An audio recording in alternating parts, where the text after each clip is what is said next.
We're at the noon time block now, I think. So, let's wait, it's a bit loud. See the time chart, I don't know who to start with here. 2 years ago with Maria, sales demo preparations, running through center guy, obtaining pursuit surveillance cameras, okay. I think I want to learn a bit more about, my voice isn't fully awake. It's fine, I'll be doing a lot of talking here in a second, so, yeah. I think I want to learn a bit more about Maria, so let's go into Osawa's story then.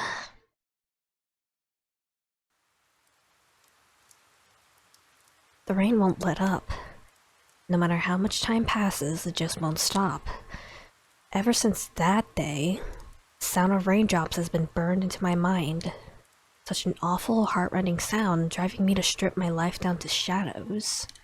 And yet, no matter what else I abandon, nothing will make the sound of the rain stop. Except for sound direction in this game. Osawa stared at a postcard that was nestled into the final page of the photo album. He purchased it 2 years ago. Wait, I can't read. He purchased it 2 years earlier while on a trip with Maria to the Middle East. Originally used to indicate Iran, Afghanistan, and the region surrounding them in modern times. The term refers to part of Southwest Asia, excluding India and Afghanistan. Can't speak. Afghanistan, the section of Northeast Africa along the Mediterranean coast. However, in Japan as well as the US, the term Middle East is often understood to refer specifically to those parts of the region with strong Islamic influence. Okay.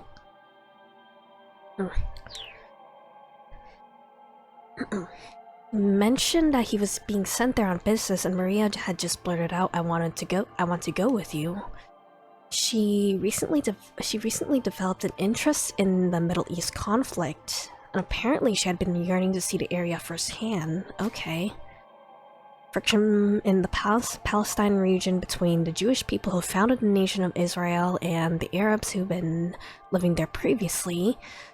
Religious and historical context of this cultural class is well beyond the scope of what can be elucidated here. His daughter's newfound curiosity has taken him aback. She had always tended to be quiet and self-contained. Clumsy conversations aboard the airplane, meals eaten together in awkward silence. It all felt like a distant memory to Osawa now. Years ago, huh? If this game takes place in 2008, that would be 2006 then, okay. Afraid I can't let you do that. He heard Kajiwara's voice outside the door. Why ever not? Just going out for a bit.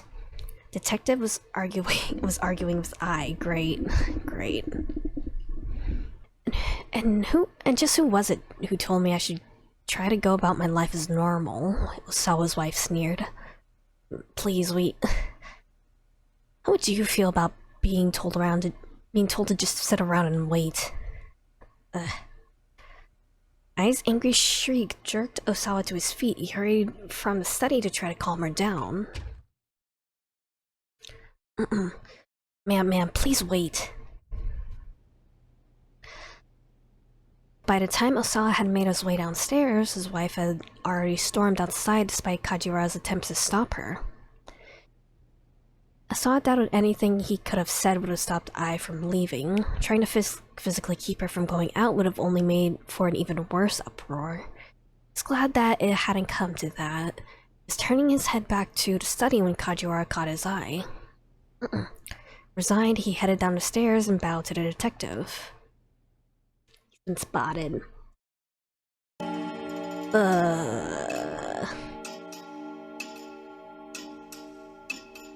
That's loud. Okay,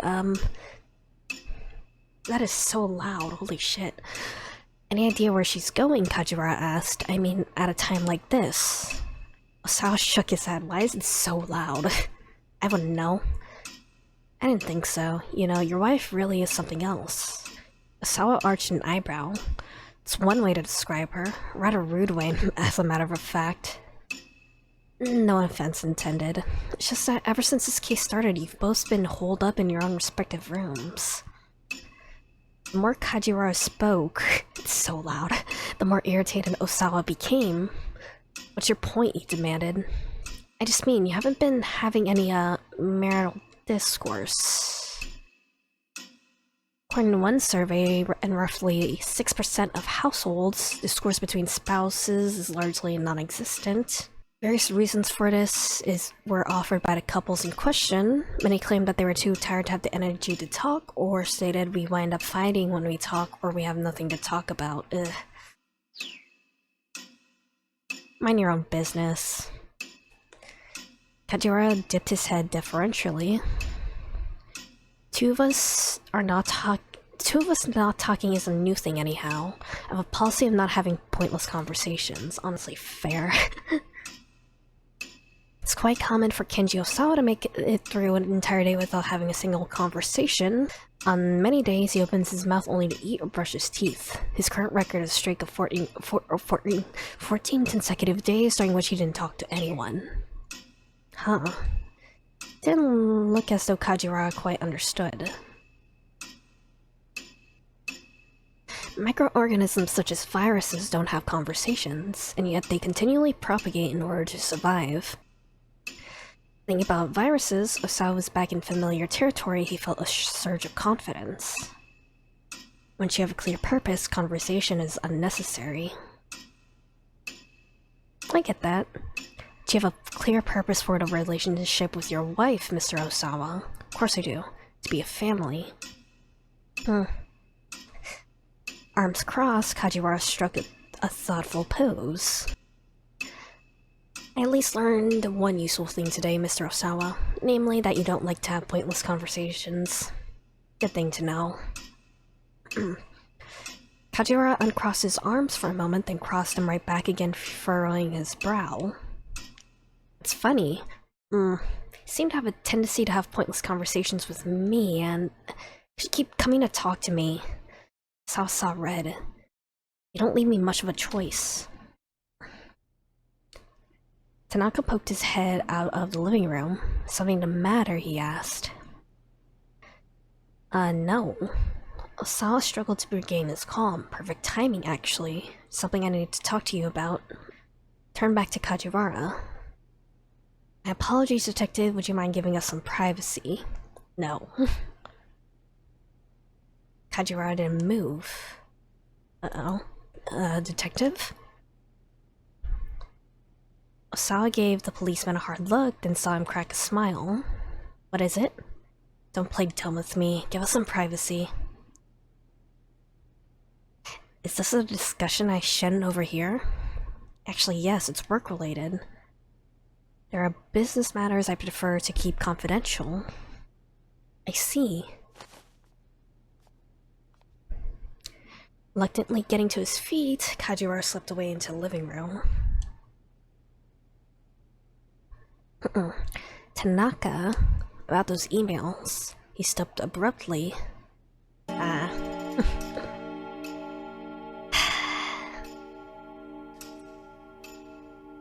Kajiwara had reappeared in the living room door, staring right at them. What are you doing? Saw demanded. Oh. Should I not be watching? Osawa felt like he was about to burst a blood vessel. I mean, you never told me I couldn't watch, so it should be obvious. Detective made a scolded puppy face and closed the living room door. Osawa let out a heavy sigh. He's probably still listening, honestly. Never been an extrovert, but he didn't recall human interaction being quite distracting. I mean, fair. Anyway, sir, Tanaka prompted, you were saying... Yes, about those emails. Something doesn't make sense. I don't understand how Mr. Makino was able to get the antiviral agent to anyone on the outside. Sharing an Akoshi the pharmaceutical drug with external sources while it was still under development required the approval of an executive committee that included Osawa himself. No way the antiviral could be sent out without his knowledge. Tanaka hesitated a few moments before responding. Are you aware of the strife between the company president and the chairman? Osawa shook his head. He was a researcher through and through. Factional rivalries held no interest for him whatsoever. Makino effectively leads the chairman's team, and the antiviral agent is their pet project. Despite being the executive officer in charge of the project, however, Makino still needs the president's approval to— You know what? Forget about that right now. What do we do about security? It's physically impossible to get the antiviral out of the lab without detection. Entry to the biohazard laboratory where it was kept required fingerprint authentication from both Osawa and Tanaka. Technology that allows an individual's identity to be biometrics, the measurement of physical characteristics to identify individuals. There are even devices that can identify people by checking the veins in the palms of their hands or the irises of their eyes. Okay.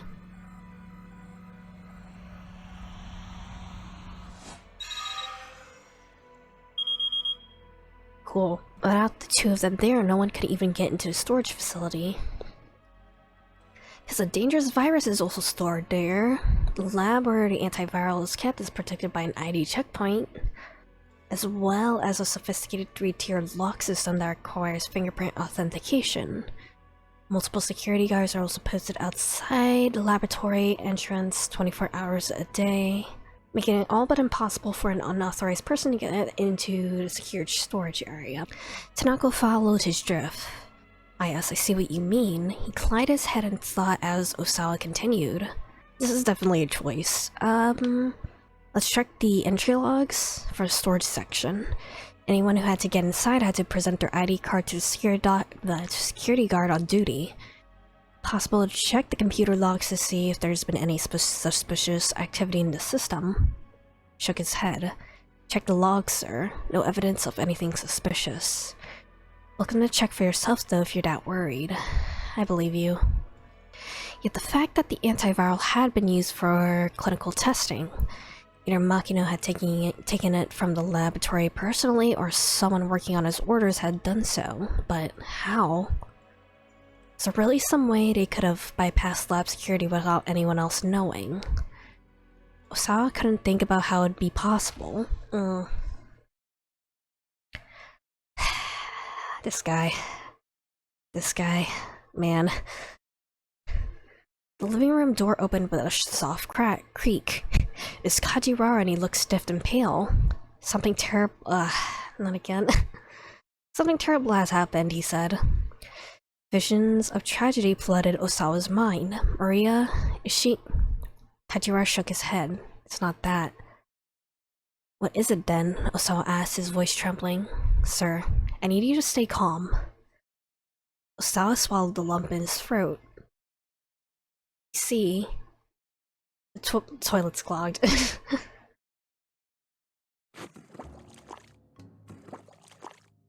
Great. ASMR. Toilet unclogging ASMR, I hate that. Okay. Plunger in hand, Osawa stabbed vigorously at the recalcitrant toilet bowl, struggling to loosen the unseen blockage. I feel like it's been a while since I've seen a squat toilet, even in like Japanese media. Okay. Cleaning / utility makes a variety of sounds when used, such as glurp, glurk, slurp, slurp, slurp, slurp, and pop. Kajiwara was at his side, wiping the floor up with a rag. How did this even happen? Detective groaned. Are you kidding? I was hoping you could tell me that. Plunger sucked and slurped at the porcelain basin. It was a first for Osawa. He never tried to unclog the toilet before in his life. Think of it as a blessing in disguise, Mr. Osawa. What the hell are you talking about? What about this constitutes a blessing?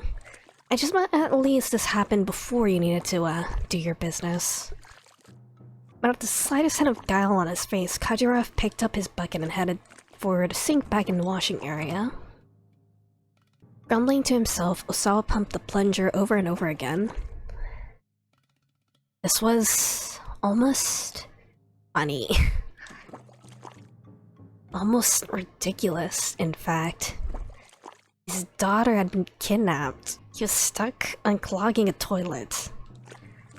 He's quite possibly caught up in a major corporate conspiracy, and here he was, unclogging a toilet. It's giving him something to do. Tanaka poked his head into the bathroom. Did you fix it yet? If you need to urinate, then use the restroom on the second floor. That's alright, here's fine. Huh? In the bathroom? Okay. Tanaka stepped beside him and abruptly shut the bathroom door. It's like the start of a porno. Two men were crammed together in the narrow lavatory. What the hell are you doing? Tanaka made eye contact with Osawa via the mirror. He spoke in a hushed voice. I've been waiting for a moment I could get you alone? Uh-oh. What? Tanaka sidled around a face and giving it an intense stare. Could you please be quiet for a moment? Tanaka had tears in the corner of his eyes. This will only take a— Are you about to kill? This will only take a moment. Osawa could feel the warm breath of his deputy whispering against his cheek.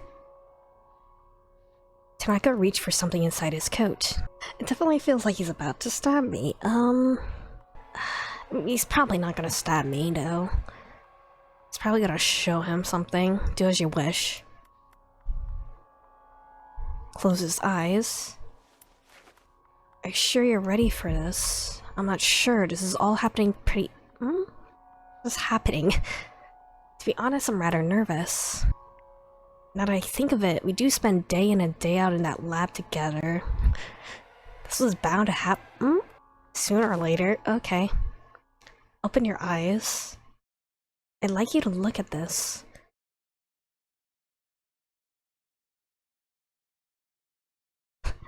It's not his dick. You'll have to forgive me, this is all a bit sudden. Please, sir, take a look. It's just the two of us, it's probably gonna Okay. It's not his penis, come on.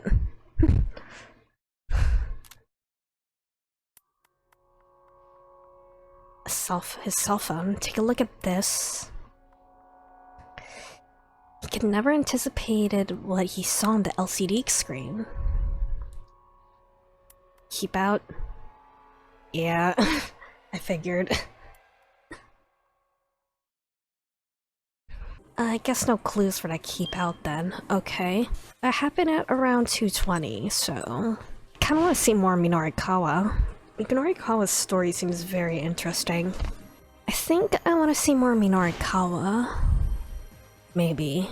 Minorikawa just seems a little bit disjointed from everyone, but also like sort of like tangentially related to everything, so I kinda wanna see how his story turns out.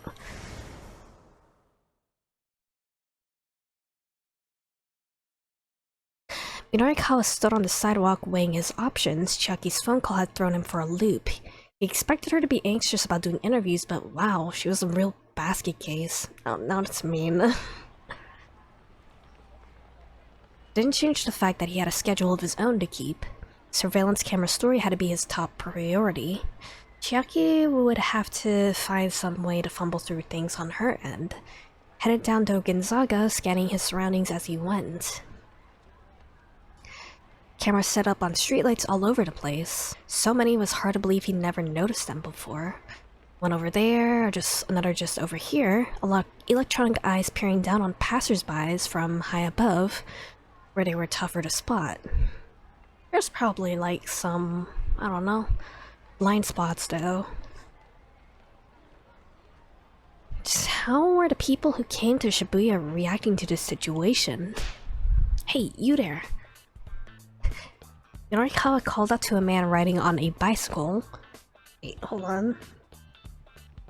What's the button to— there you go. I just want to take a screenshot real quick for the thumbnail. Because that's a good thumbnail. Oh, this guy again? Taisei Yasuda, proprietor of a knickknack shop in Udagawa-cho. 30 minutes earlier, While he was wandering through the JR tracks picking up lost and abandoned items, Achi foisted off his trash onto him, and now he's in a bit of a foul mood. Since he's been going along on his bicycle, still picking up things from the roadside, there's a trunk on the back of his bike where he stores his finds. This is also a good thumbnail. What's the matter? Name's Minoru Minorikawa. I'm a freelance writer. Okay.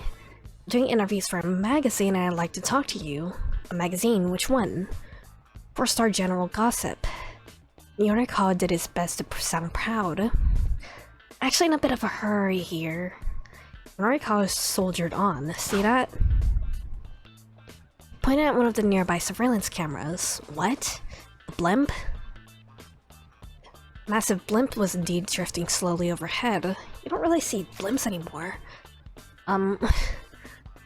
Aircraft that floats using the lift provided by an enormous envelope filled with lighter-than-air gas.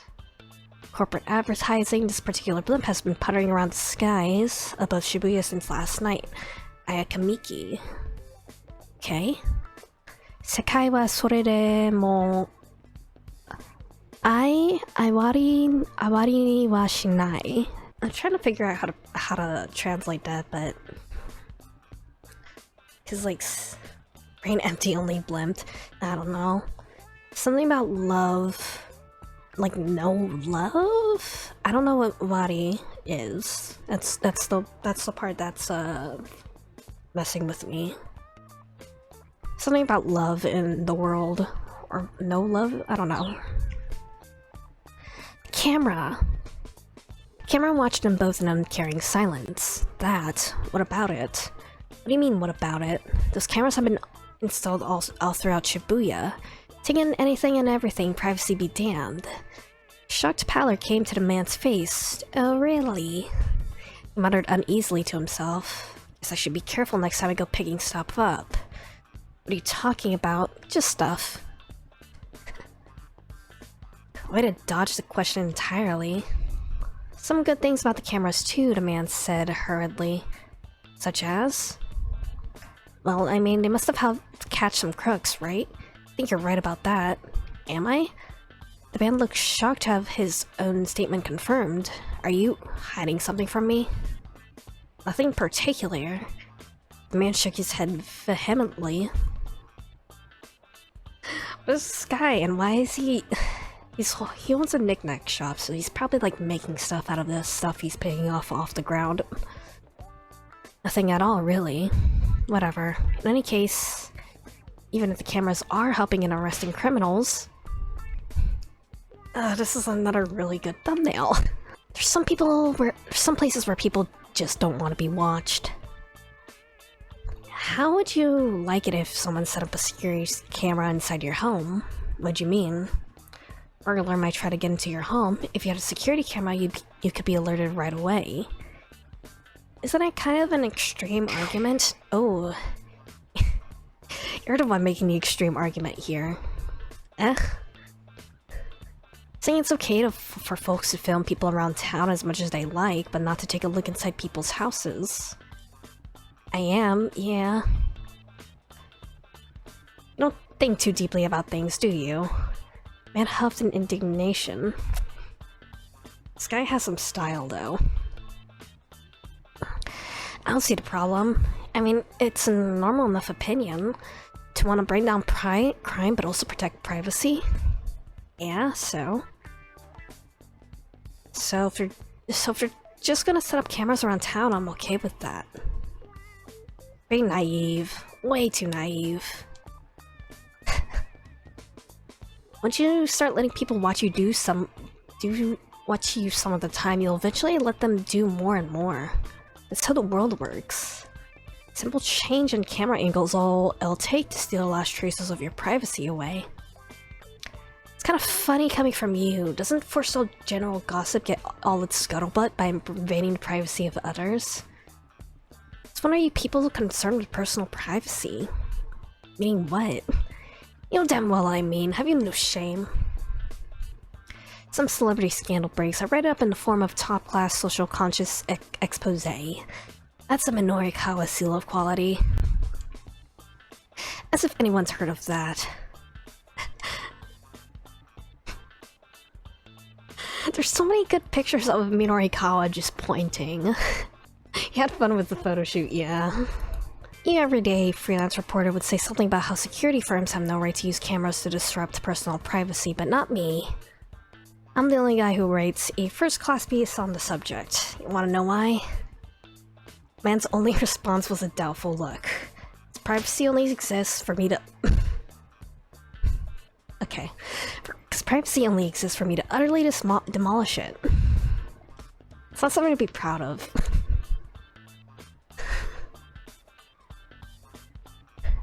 Minarikawa's 12 o'clock block is already really good. That's nothing but journalistic arrogance. Yeah? I'd rather have surveillance cameras any day if the alternative is some real weird gossip piece. Didn't have a handy retort. Awkward silence descended over the pair. Right, I see. Morikawa muttered to himself as he busily scribbled in his notepad. Man was visibly taken aback. Thank you for your cooperation. You gave me some good stuff. Held up his hand to forestall an angry retort. I realize I probably got you a bit riled up. You'll have to forgive me. Man peered up at Minorikawa in disbelief. This is just my interview style. That's okay. Weird. Funky. I know it's a little unorthodox. Buddy, you're a weirdo, you know that? Hear that a lot.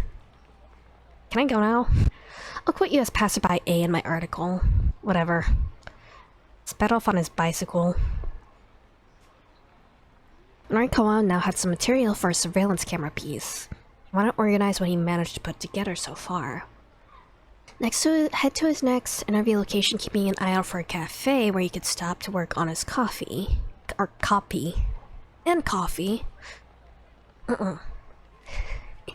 He used a map included in the project proposal to guide him. Hard to read the words and make out the details looked like the Nokane building, where the Burning Hammer demo was being held, was just down center guy. No indication of which floor the event would be held on, however. That made him a little anxious, but he'd probably be able to find someone to point him in the right direction once he got to the building. Collabo. He spotted a cafe up ahead. There's so many good... There's so many good pictures of Minorikawa, oh my god. Like, this could be a this could be meme material. Coffee, please, he shouted as he strode inside. He slumped down in an open chair. Be able to hole up in here until 1 o'clock working on his article. Couldn't have it done then, finishing the whole issue by the end of the day would be a tall order. Pulled a cigarette from his overcoat as he waited for his computer to boot up.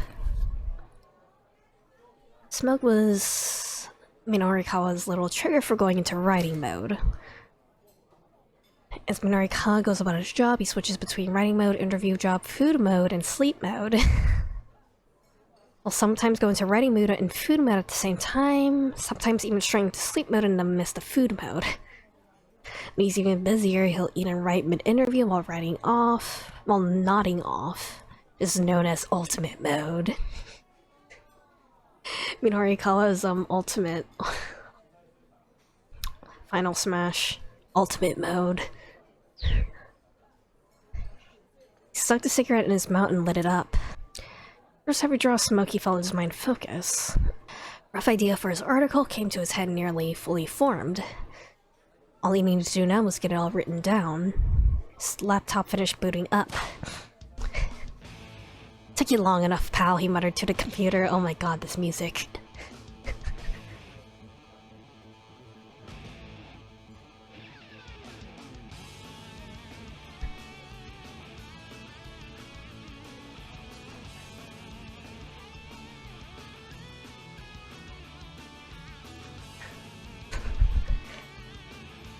Put this on my rocking tunes to write tune playlist.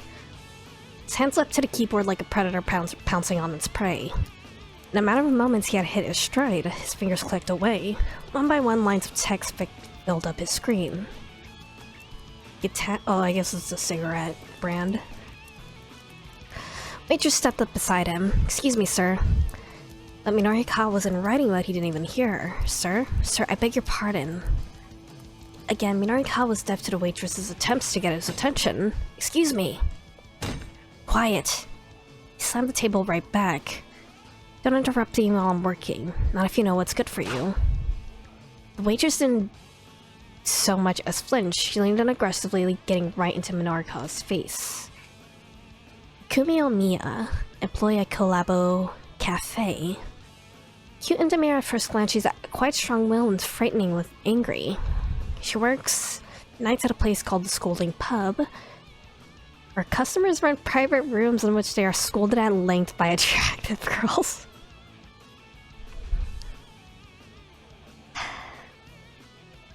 I guess that would be someone's kink.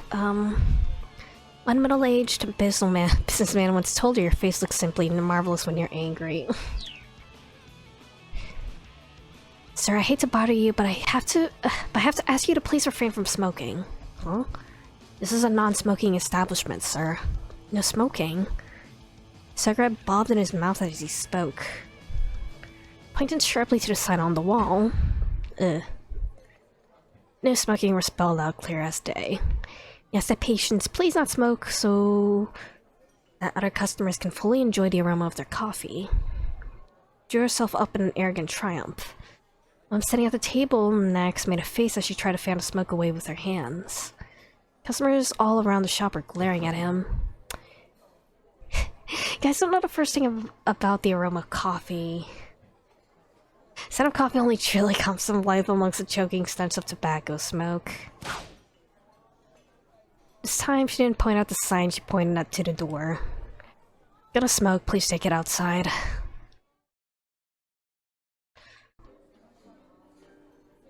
Sitting inside Cafe Lautrec, Minorikawa lit up his third cigarette. At last a safe refuge, taking him some time to find a place that allowed smoking after he got kicked out of the first cafe.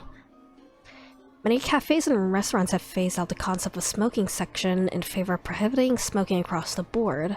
Makes a place like Lautrec especially important to smokers. Air vents on the ceiling to keep the interior more agreeable for those who do not smoke. Yeah.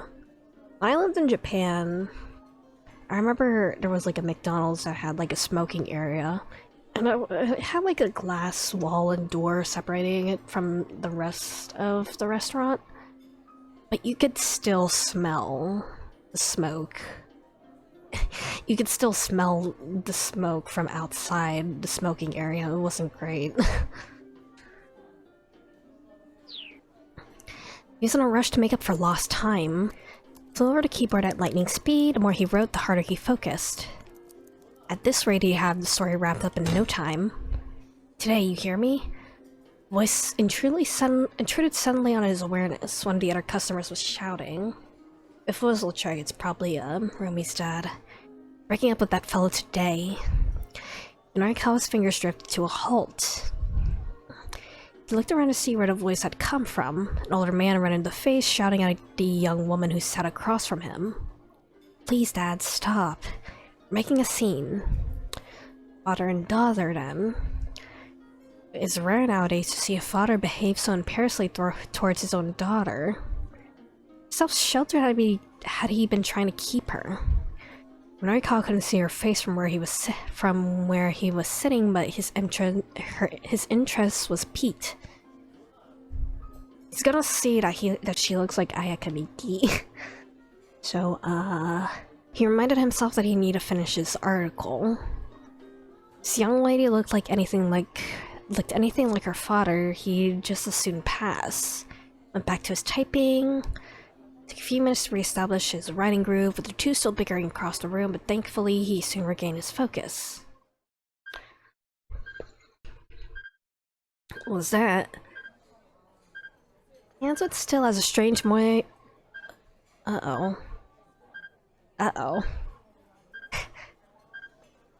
Stir a bomb? A strange noise intruded on his reverie. Whatever it was close by. What in the world is that sound? I feel like it's a bomb. You get to the bottom of this or I'll never be able to concentrate. Where the heck is that sound coming from? Surrounding... Quickly discovered that the noise was coming from his own bag. Oh, a bug detector. Instrument for finding listening devices. Wireless listening devices emit radio signals. Bug detectors are designed to use a wide area of receivers to reveal their presence. Using a detector to find something in this fashion is known as fox hunting. It is on and picked up the signal.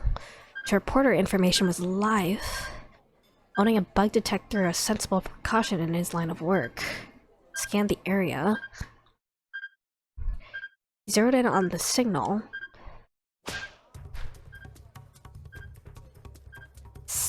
Your attention please! Someone set up a listening device in here.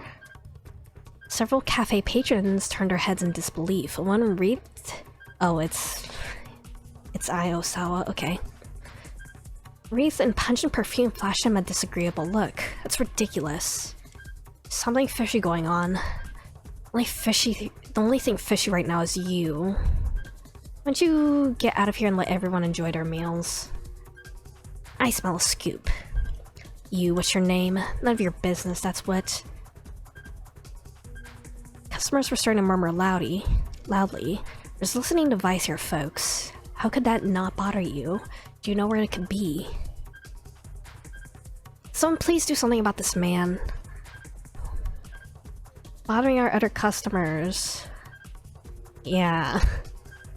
Took a reflex. I feel like I'm about to hit a bad end. Took a reflexive step backwards at the words listening device. You're the one intruding on everyone. How could you please stop that racket? It's not just me making the racket, it's a bug tracker. What the hell do you think you are? Someone call the police.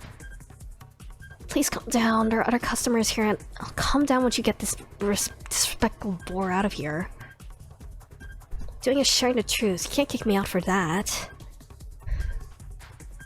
Sure got a lot of nerve. Oh, not a detective, I'm a reporter. Really now? By far my least favorite profession. Did someone write a story about you, lady? Got skeletons in your closet? Smell a scoop here alright, and the smell is coming from you. They're just fighting.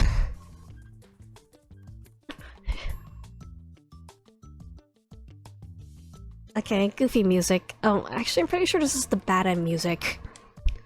Blah blah blah blah blah.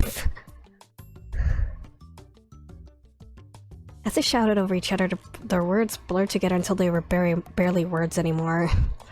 Onlookers could hear only indistinct, meaningless raving. Still the yelling went on and on and on. Eventually came the sound of approaching sirens. Even when a police cruiser pulled up outside the cafe. Two didn't slow their bickering. Bad end? Yep. Sniffing for a scoop. Lost his cool and got drawn into an argument with a stranger, giving no thought to the consequences. By the time he came to his senses in the jail cell, it was too late to save 4-star general gossip. Okay. So, ignore the bug detector then. Got it. I think I just need to focus on finishing the article. Focus! Try to immerse himself in writing again. Stop worrying about the curious sound. I only checked it out because I thought it was a bomb. Pace of his writing slowed down a bit, and Minorikawa glanced at his watch. It was later than he thought.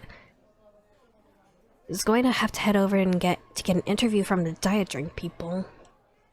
He reached into his bag for the project proposal to double-check the demo location. Huh? Proposal, it's gone. Where the heck did it go?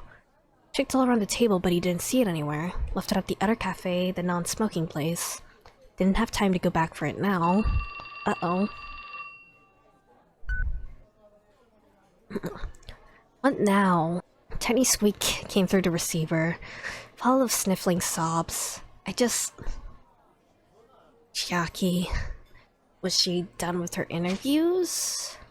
It's no use. People won't stop to talk no matter how hard I try. Voice broke up into further sobs. Come on. This again, really? I can't do it. Don't worry about paying me, just let me go home. Norikawa was already operating on a too tight schedule. He didn't have time to worry about Chiaki on top of it all. Slow down and take a breath. Try to keep at it a little longer. Should've seen this coming when he first called her. Her shyness was practically pathological. Cut her loose now, all this frustration would be for nothing. Can't do it.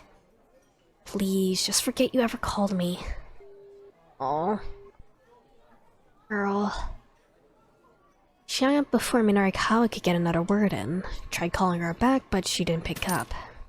Damn it, Chiaki. Don't you dare bail on me.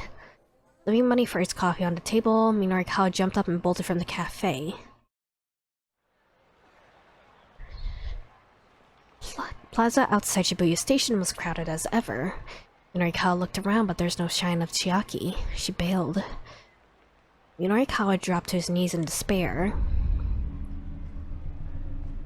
His last hope had up and left. There's no one else he could even ask. Damn it. Alright then, fine, I'll do it myself. Dragged himself back up to his feet.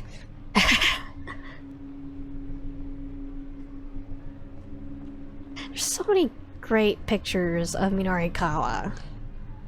It's insane. Alright, listen up. Shout at the passing crowd. Doing street interviews here starting now, you guys. Shut up and help me. I mean, don't shut up, but help me. I feel like we're about to hit another bad end. Yeah. Wound up blowing way too much time just to get 2 pages worth of content, leaving himself unable to finish the other articles. Yeah, bad end. Never made it to the newsstands, and haven't publishing went down for the count.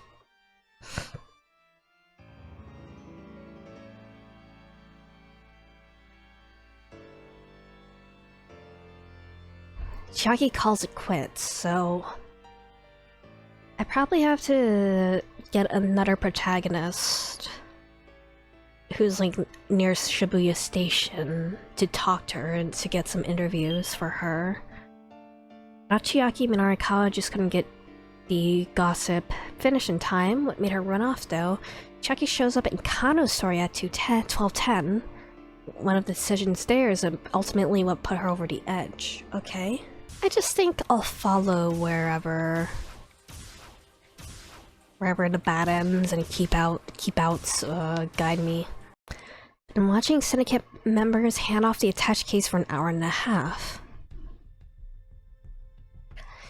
Still had no idea where this relay might be headed. He was tailing now was about 10 meters away.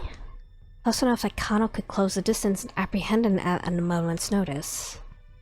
His orders remained the same, follow and observe. Watched as the case was handed off once more. Shock of seeing it pass to yet another accomplice had worn off. Probably identify all these accomplices at this point, though. It's already been 90 minutes. I forgot. I forgot Sasayama was dressed like that. Sasayama, at some point he crept up on Kano from behind. They don't seem like they're trying to get away at all, they're just walking. What could they be up to? Sasayama shrugged. It's weird. Kano recalled Dictum 89.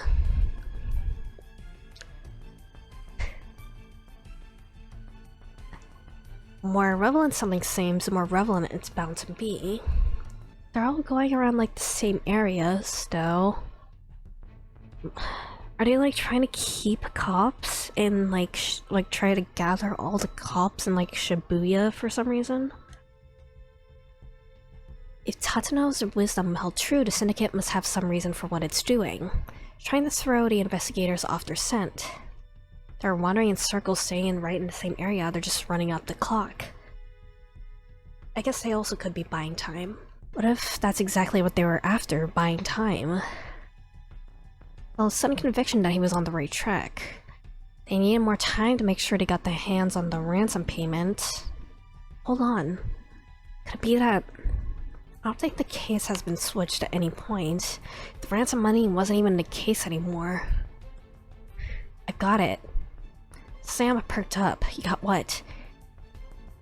Each time these crooks hand off the case, they sneak out a bundle of 1,000,000 yen. They keep doing that and eventually the case itself is empty. It's how been playing us.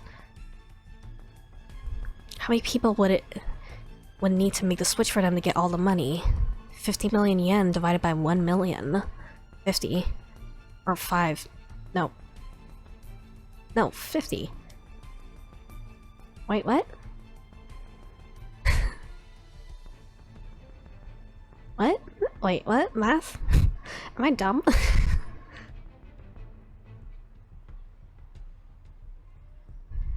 Okay, well, did I misread it somewhere? Take a bundle of 1,000,000 yen. That'd still be like 50 people or something. That's it then. No, wait, 50 people. Yeah, no, yeah. That many? That can't be the deal then. Guess not. They both sighed in unison.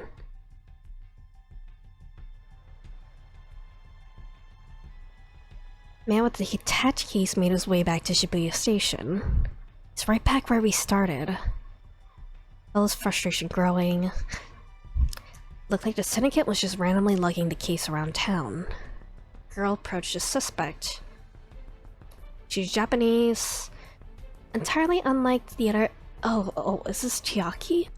She spoke to the man while showing him something on a notepad. He glanced at the pad but did not slow down.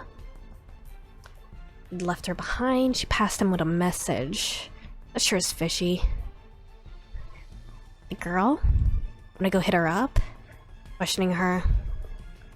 Yeah, sure. Hurried over to the girl. Excuse me, we'd like to ask you if you... Are you happy with your life?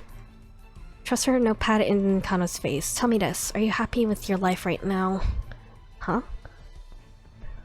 Kano saw the same question written there in big bold letters. What didn't surprise us if she hadn't expected the two men to actually stop and listen. Please take a survey about, you know, about your life. Are you happy with it? The more she spoke, the more flustered she became. I need to know, did you speak with that Western fellow just now? Huh? No, that isn't what I'm asking. Sir, are you happy with your life right now? You happy with your life right now? Got a sinking feeling in his stomach. Kid was looking for religious converts or something. Did speak with him, didn't you? What'd you tell him? Ruddy face went even redder and tears welled up in her eyes. Poor kid. She's out here trying to get people to listen to her survey questions. There's no way she's part of this kidnapping plot. For time being, it'd be a good idea for you to leave the area. Afraid I'm not at liberty to explain. Only response was to start sobbing outright. I can't do this anymore. I wanna go home. Exchanged awkward glances. Aww. Passers-by began shooting curious looks at the trio. You get back to work. I'll escort this girl to the train station. Didn't quite manage to stifle the embarrassment in his voice.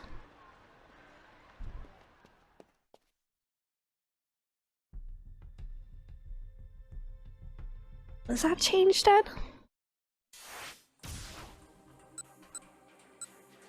I think it still leads to bad end. She can't be involved with this. Till your preconceptions get the better of you.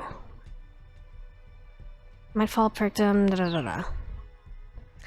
She doesn't come across as involved to me. He knew better than to judge people based on appearance, but he was still convinced the girl wasn't part of this gang. She just struck him as far too well inept, really. Go look into the girl, Sasayama said. Keep following the attached case.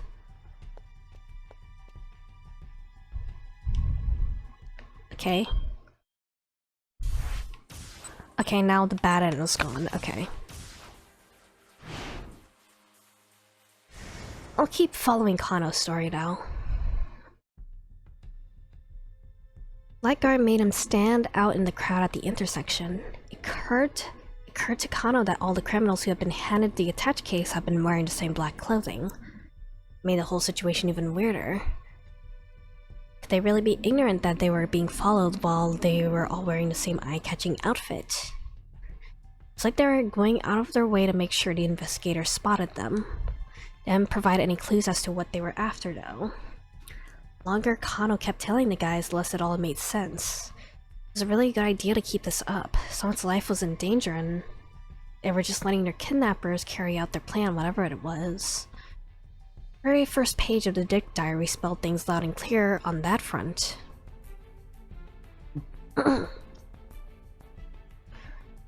Never lose sight of what never lose sight of what you're supposed to protect, ever.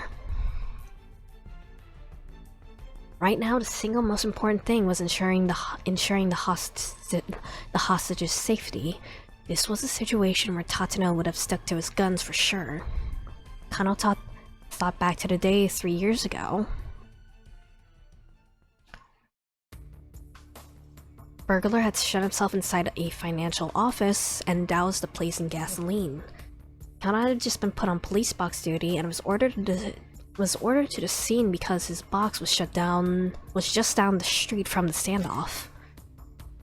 Known as assigned to a detective post right after graduating from the police academy, detective positions can be quite hard to come by. Candidates are selected for detective training only after accumulating enough experience working at the local police box, a very small type of neighborhood station manned by only a handful of officers. Okay? Several officers had surrounded the building, keeping close tabs on the situation.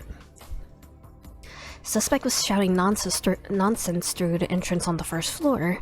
Things were getting heated. A crowd of alarmed onlookers had started to form as well. Step aside, a voice said suddenly from amidst the throng.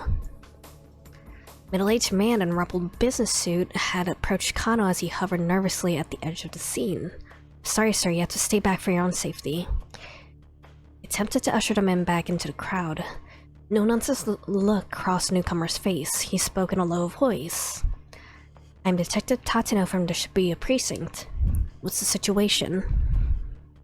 Oh, sir, I'm so sorry. Yes, of course.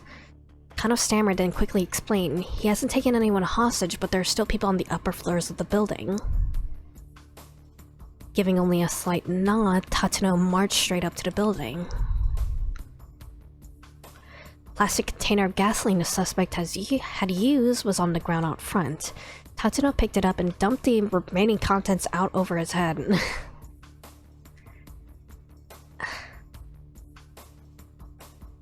That doesn't seem good for you, man. Kano was at a loss for words. He couldn't believe what he was saying. Pardon myself in gasoline too, Tateno called out from the entranceway. Tension in the air ratcheted itself up several notches. What the hell do you think you're doing? Heard the burglars shouting from the inside. If you're gonna do it, do it. Tateno called out. Can die together. And he walked into the building. All Kano could do was watch things unfold through the plate glass window. Tateno was talking to the burglar, but Kano couldn't make out the words. Perk was clutching a lighter, his hand trembling. His expression was that of a frightened child. Tateno slowly approached him and took firm hold of his shaking hand. Onlookers erupted into cheers and applause. Tatsuno handed the now docile suspect over to the detectives and really sat down against the planter out front. Hopefully wash the gasoline off.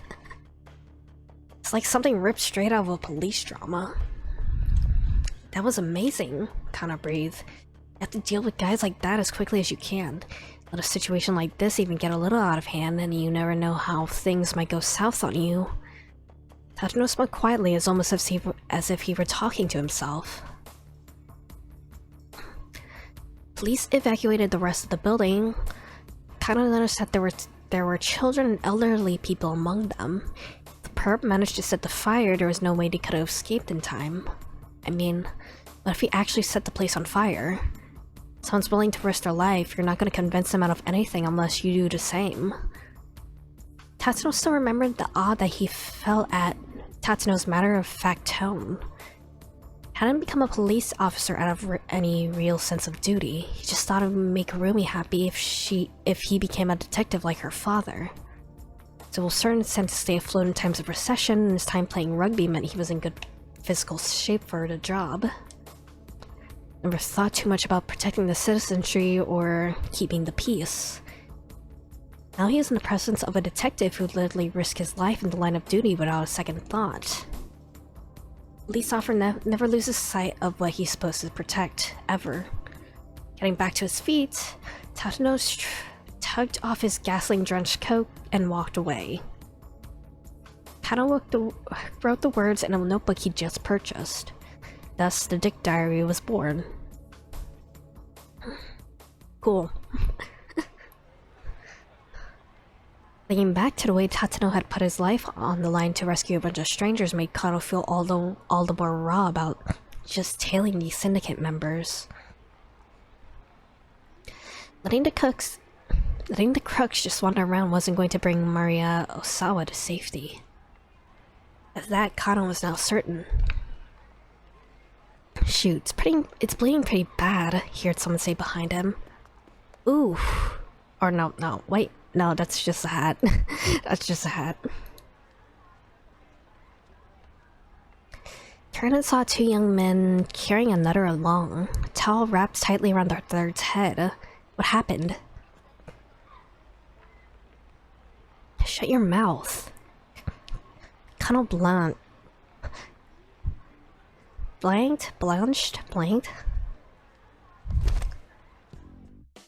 Candy attitude, he's trying to help. Another voice cut in. It's Sasayama. Had he finished dealing with the girl by the station then? What happened to your friend? On my way, man. I ain't afraid to kick your ass. At the crack and let me take a quick look. Sasayama unwrapped a towel from around the young man's head. Ooh, that's nasty. The young guy was a little more than a kid. Head was soaked red with blood, he appeared to be unconscious.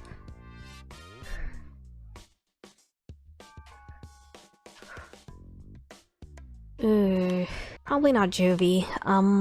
Take him to a hospital. Kano offered to carry the bloody young man, but Sasayama stepped in front of him. Quickly flashed to use his badge. Oh crap, you cop? Who you kids with? Badass motherfuckers? Number 2 gang, its leader Sohei Ikari has gathered up some big mean dudes in an attempt to make Shibuya his turf. Leadership is inferior to that of SOS, but on an individual level, the members tend to be stronger in a fight. Word is that the rise of the badass motherfuckers is one of the reasons SOS has been growing more combative recently. SOS? SOS. I met one of the young men after some hesitation. Who attacked you? Ain't like that. What was it then? Infighting? Man was silent. Sasayama must have been right on the mark. In the course of his police duties, Kano had picked up a fair amount of street gossip from the young people in Shibuya. Scuttlebutt about the legendary SOS gang was that they were dealing with some internal strife. Don't worry about it, I get it. There's a hospital just down that way. Hurry up and get him there. The young man batted off Sasayama's offered hand and quickly hauled his friend away.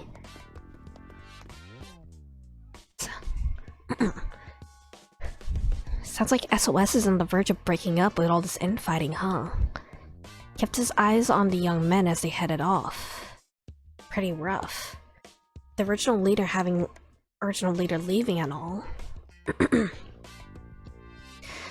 Detectives in juvenile affairs were well acquainted with SOS's original leader, Achi Endo.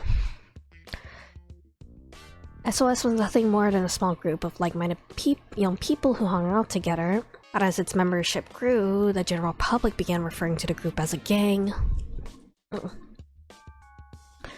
Word has it that back when Achi was in charge, gang members never started any conflicts with themselves but simply responded in kind when other people brought fights their way.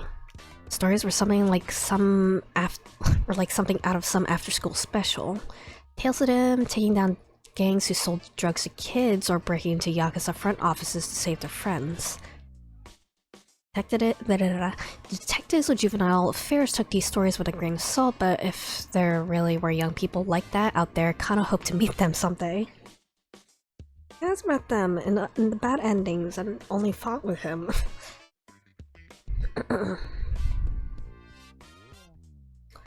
Detectives had to hurry up to catch up with the man they were tailing, still strolling along seemingly in no particular hurry.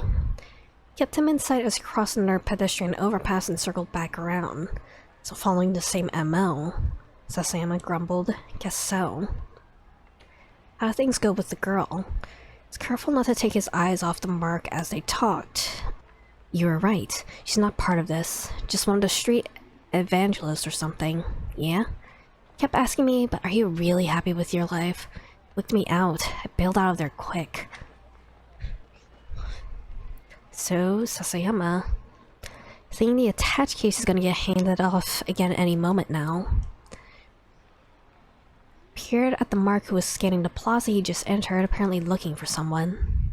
Take one side, you take the other, Tano suggested. Sasayama's eyes went wide. Say what now? That way we apprehend both her perps involved with the handoff. Look. HQ isn't thinking about the hostage's safety, but that needs to take priority here. Sasayama's face took on a rare solemnity.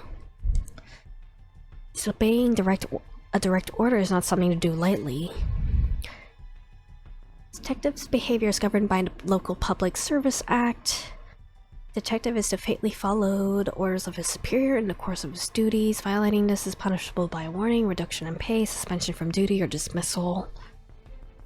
Not only is the individual expected to submit a formal letter of apology, but pay raises may be delayed or performance bonuses cut.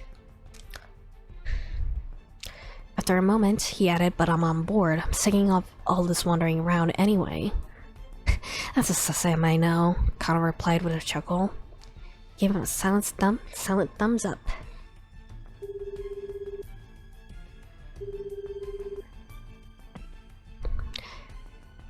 Took up position on opposite sides of the plaza.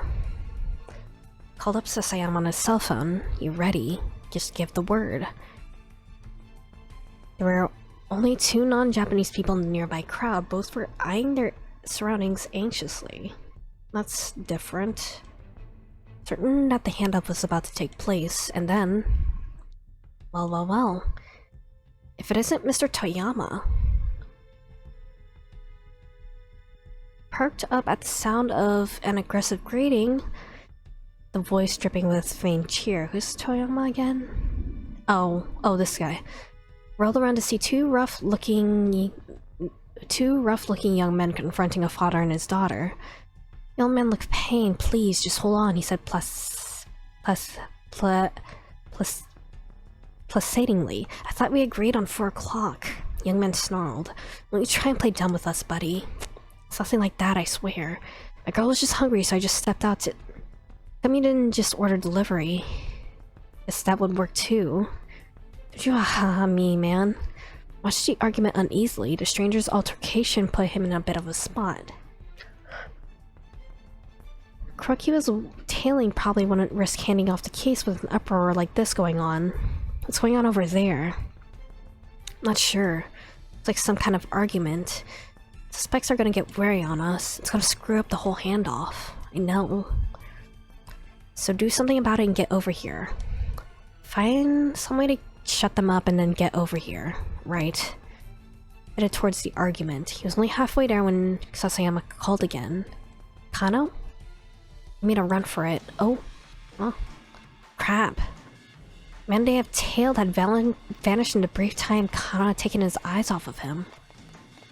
Wait up. He's racing after the suspect and Kano rushed to join him. Man was surprisingly quick, however. Neither detective managed to catch up. They soon lost sight of him amidst the teeming crowds. They dashed through the streets as fast and as hard as they could. Bad end. We lost him. Damn it.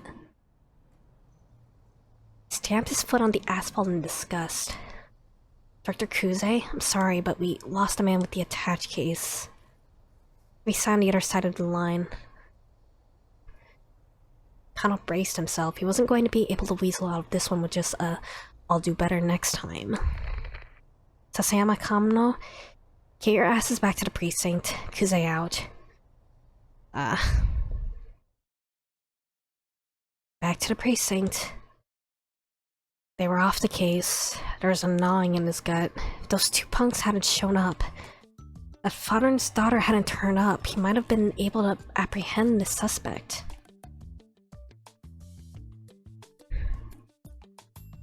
Don't let it get you down. I mean, paper pushing can be kind of fun. Look on his face, however, suggested he didn't think it was fun at all, not one bit. So I probably have to go back to Minorikawa's story for that. There are two men heading to an execution. Kano and Sasayama trudge back towards the Shibuya precinct.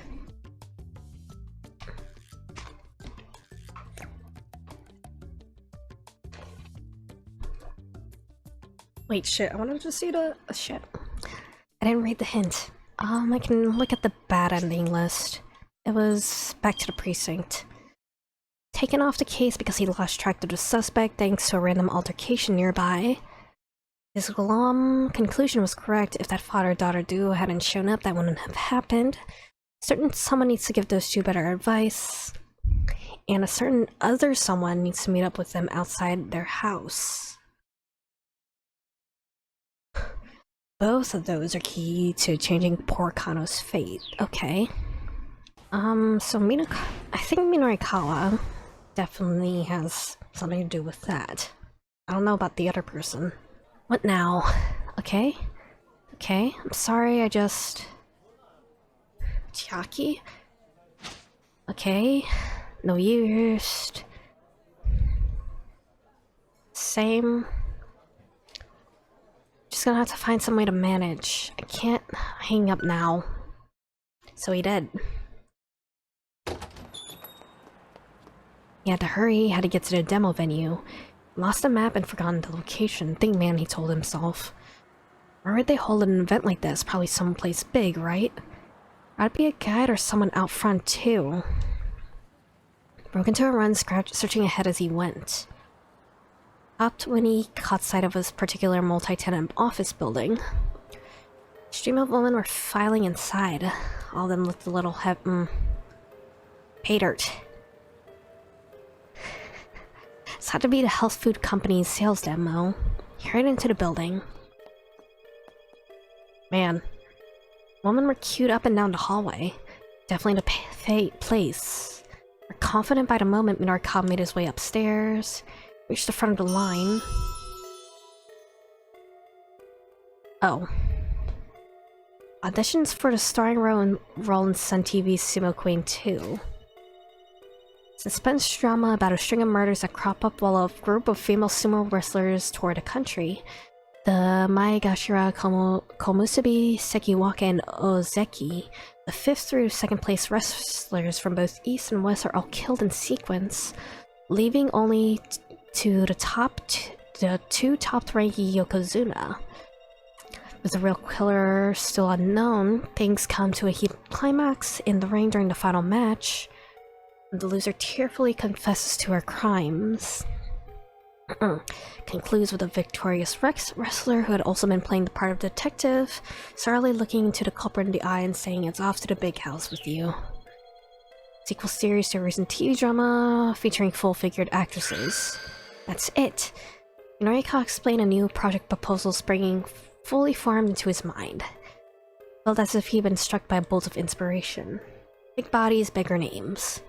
New arena opens for aspiring plus-size actresses. Never mind the diet drink demo. This was going to be Minorikawa's big story. Minorikawa supports body positivity.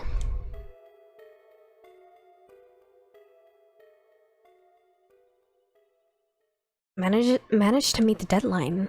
The show, however, wound up being a massive flop. Sales of that issue of 4-star general gossip were likewise lackluster, with an unprecedented number of copies going. Okay.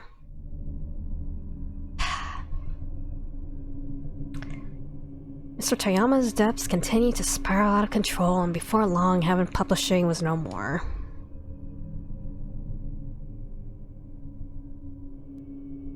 Needs to not lose his map. I'm not quite sure what would affect that. Sumo showed his massive belly flop. To the wrong venue entirely, his main problem is that he didn't have good detailed directions to the Burning Hammer demo.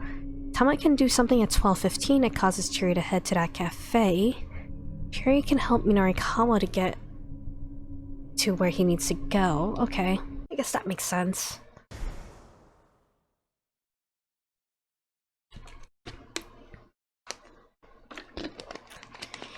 In 1 hour, the Burning Hammer sales demo will begin. Ugh. Cherry is laying out the assortment of snacks we'll have on hand. Tom, are you hungry? I am. Should be pretty obvious at that point.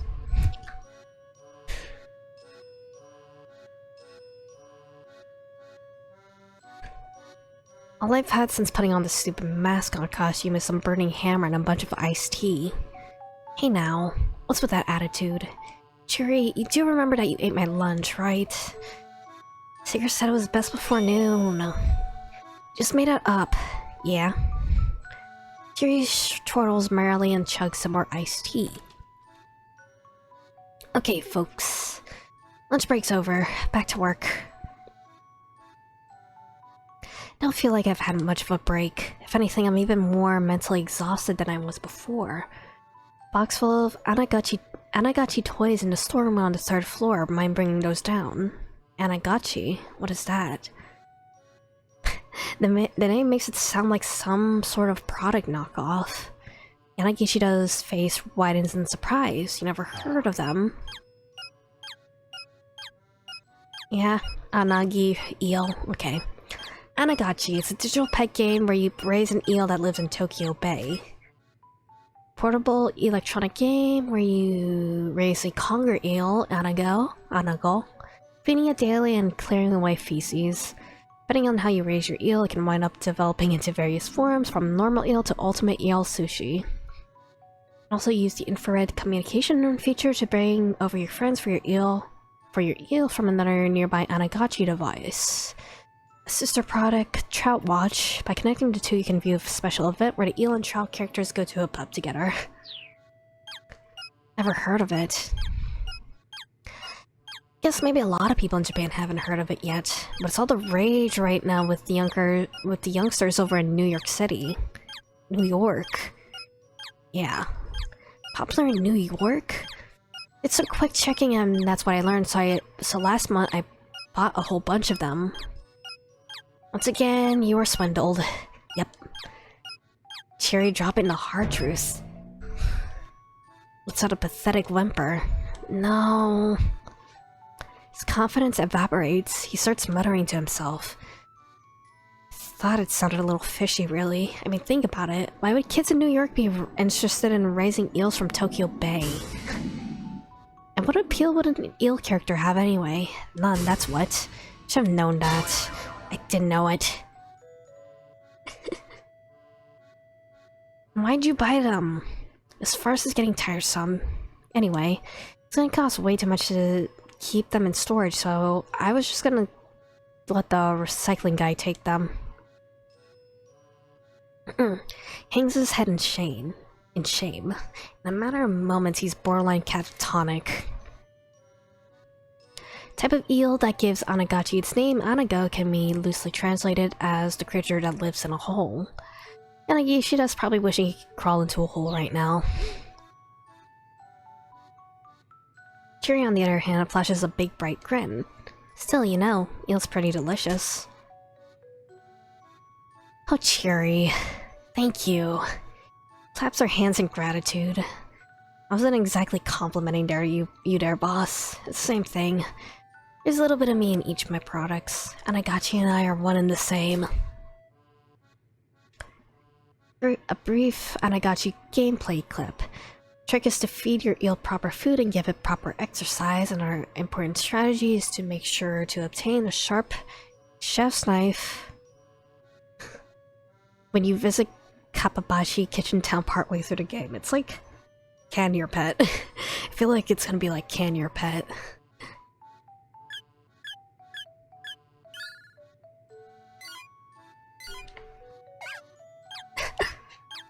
It's so ugly. Yeah, it's Can Your Pet.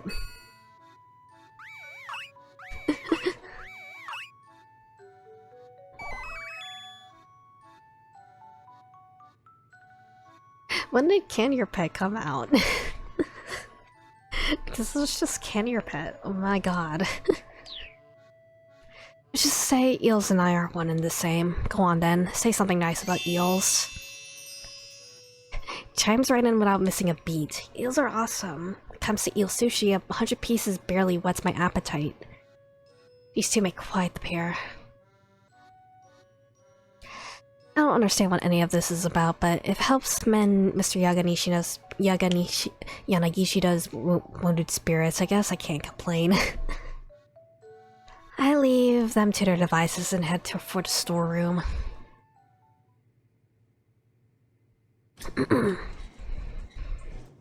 Creepy. Storeroom door opens with a rough grating sound. Where's the light switch? Flip around with a dark feeling for the switch box. Pause, mute the sensation in my hands enough that even finding that is difficult. At the wall willy-nilly until eventually the lights come on. Found the switch even if I didn't feel it. Whoa. What the heck is this? Storeroom is practically overflowing with shoddy goods. Painting that looks like a child's scribblings. Oddly shaped hat bearing the words "Grow 2 inches, guaranteed." Cheap looking pendant with a tag that says it's set with a miracle stone.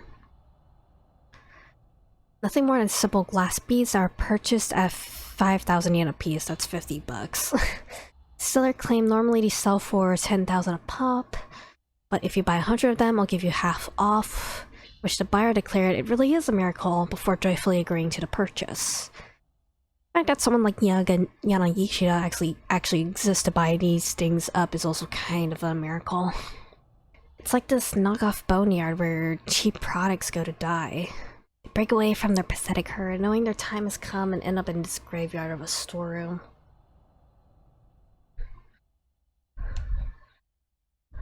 Let's see, Anagachi. Quickly spy the cardboard box I'm looking for. Catch sight of a dark silhouette out of the corner of my eye. Oh, it's one of them. I accidentally touched a cockroach last night. It was on a table. I accidentally put my hand down on it. It was disgusting. I washed my hands immediately. Black, flat, quick, long antennae. Often spotted in kitchens. Sometimes, somehow, their eggs wind up in restaurant food. Oh. Size, the speed, the dark shape, couldn't be anything else. Peers back at me from the shadow of the Anagachi box. The faint light catching the luster of its carapace. Disgusting. Looks ready to leap out at me at any moment. I need to act fast. Don't fight. Flight. I don't think Tama can, really, I don't think Tama has the, how should I praise this? The dexterity to try and squish a cockroach right now. Snatch up the cardboard box and make it run for it. I made it! Get back to the break room, Mr. Yanagishida still clutching Jiri's hands. Eel's super tasty when you salt broil it too. Thank you. Tempura style's probably the best. Yanagishida spirits have certainly turned around. Okay, got it. Hello, the big cardboard box. Excellent, thank you. You girls are the greatest. Actually, also, this one Tama screenshot is adorable. His voice resonates with gratitude. They're doing a lot of pointing in this. Doing a lot of pointing here. Got an amazing idea. Why don't the three of us start our own company? I'll pass. Cheery and I respond in unison. You two shot that one down quick. Oh well, for today let's focus on selling Burning Hammer. Where is the Burning Hammer? Wasn't any in the storeroom and I don't see any here either. On the loading dock, we should probably go bring it in, and bring the Onagachis with you. The recycling guy's gonna be showing up soon. Okay.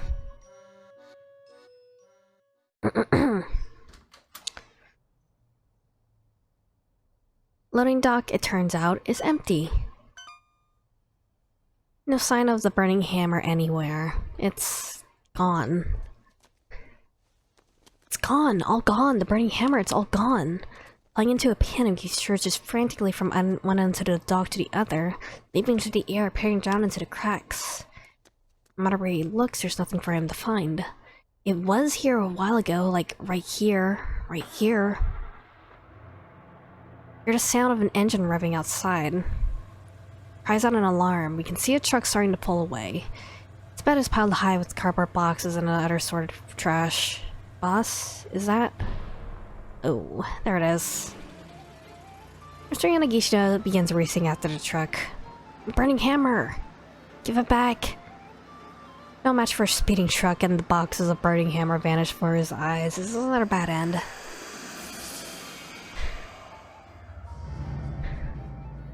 Come back!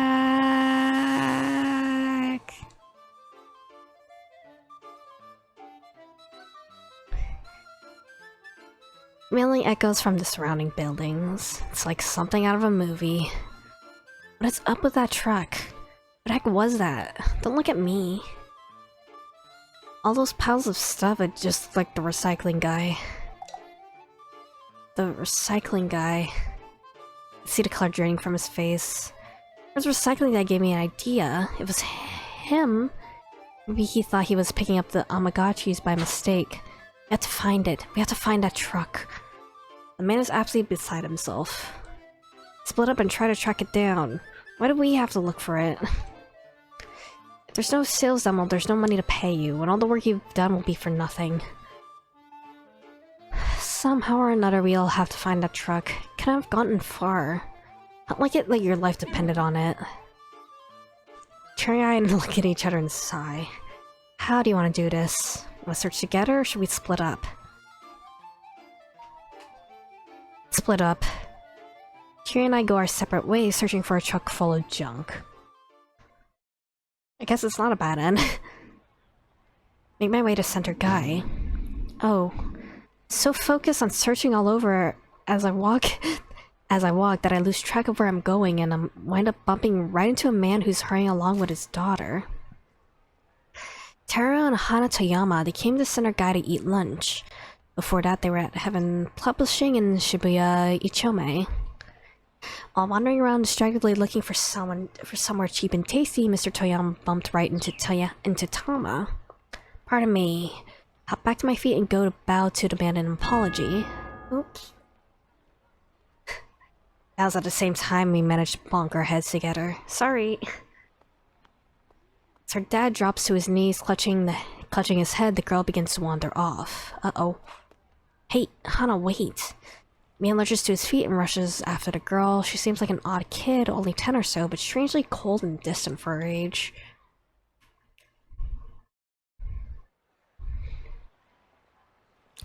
Nursing my own sore head, I make it all the way to Shibuya Station, but there's no sign of the truck.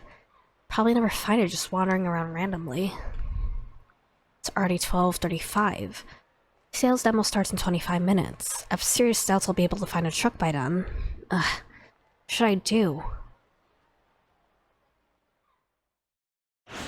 Keep out. Okay. I don't know how to continue these keep outs. Did that affect Minorikawa's? I think so, yeah, it did.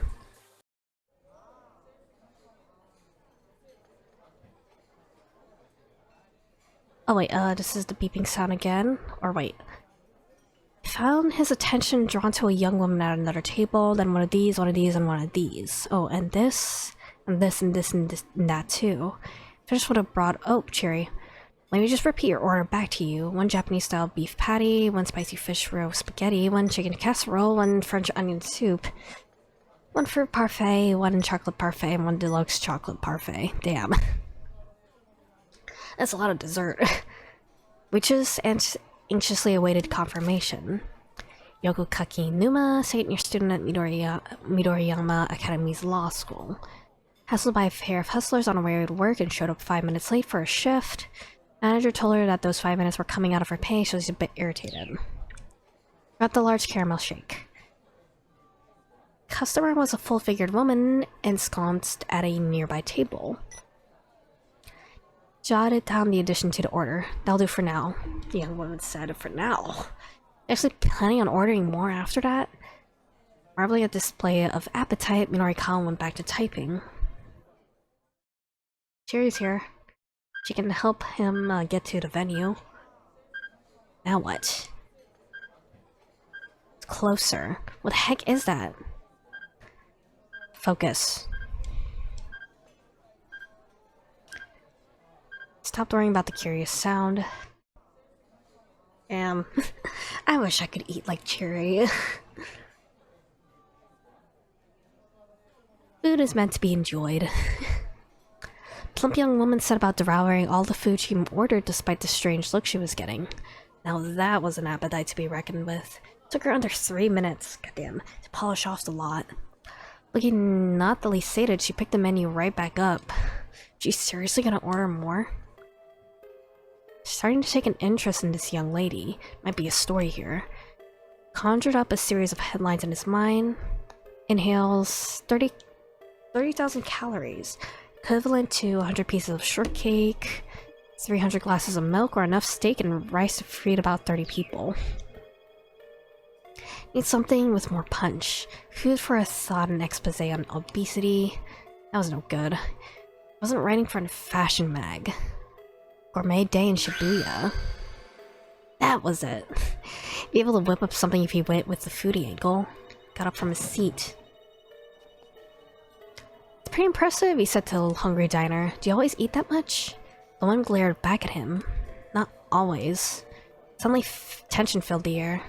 Is that way too blunt on me? She is a young lady, after all. Change up my approach. Who the heck are you, anyway? I'm a freelance writer. I was hoping I could do an interview with you. Want to interview me? Suspicion was plain on her face. I do, I mean, girls all over the world worry about their diets, right? Willing to share your secret, or your technique, or whatever, on how to eat without getting fat. And look at the figure you're maintaining despite eating all this food. Young woman's expression brightened up. You notice? There's actually a lot that goes into this. Eat 10 meals a day. 10 meals a day? She flashed him a chubby cheek grin. I love Cherry, she is adorable. You don't know how diets work, do ya? Eating only 1 or 2 meals a day, that's what'll make you fat. Gotta space your food out into smaller portions throughout the day. That's the fundamentals of dieting right there. Happened to the smaller portions part. Had to bite his tongue. I see. What are pro-dieting tips you could share? Always drink protein instead of tea. Protein all day. Norikawa's willpower. It took all of Minarikawa's willpower to keep his thoughts to himself. Stuff called Burning Hammer too, but trailed off with a little wince. Wait, Norikawa perked up. Did you say Burning Hammer? You know it. I've heard of it. Decided it was better off keeping his plans to the head of sales than to head to the sales demo secret. Sales demo later on if you're interested. Woman said as if she were reading his thoughts. Though, full disclosure, I am working for them right now. Handed Norikawa an advertising pamphlet. More detailed map for the venue included. Stroke of luck. I didn't need to rely on the crummy map in the project proposal anymore. Have no trouble finding the venue with the building's various floors all broken down for him. Gotta get back to work. Thank you for your time. I'm gonna hang back and finish up my copy here. Left the cafe, and Minori-Kawa went back to his laptop. Cool. Got new info on the Burning Hamo sales demo, but he also lost some more time. Surveillance camera piece still wasn't finished. It's gonna be a near thing to get it done before the sales demo started. Turning to his writing, he got out his cell phone. What if Toyama had gotten another of his crazy ideas? If he tried to hang himself again, that had Minorikawa too worried to work on his copy.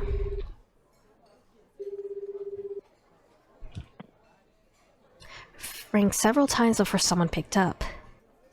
Mr. Toyama, where are you right now? Right now, I'm on the run somewhere near Shoto.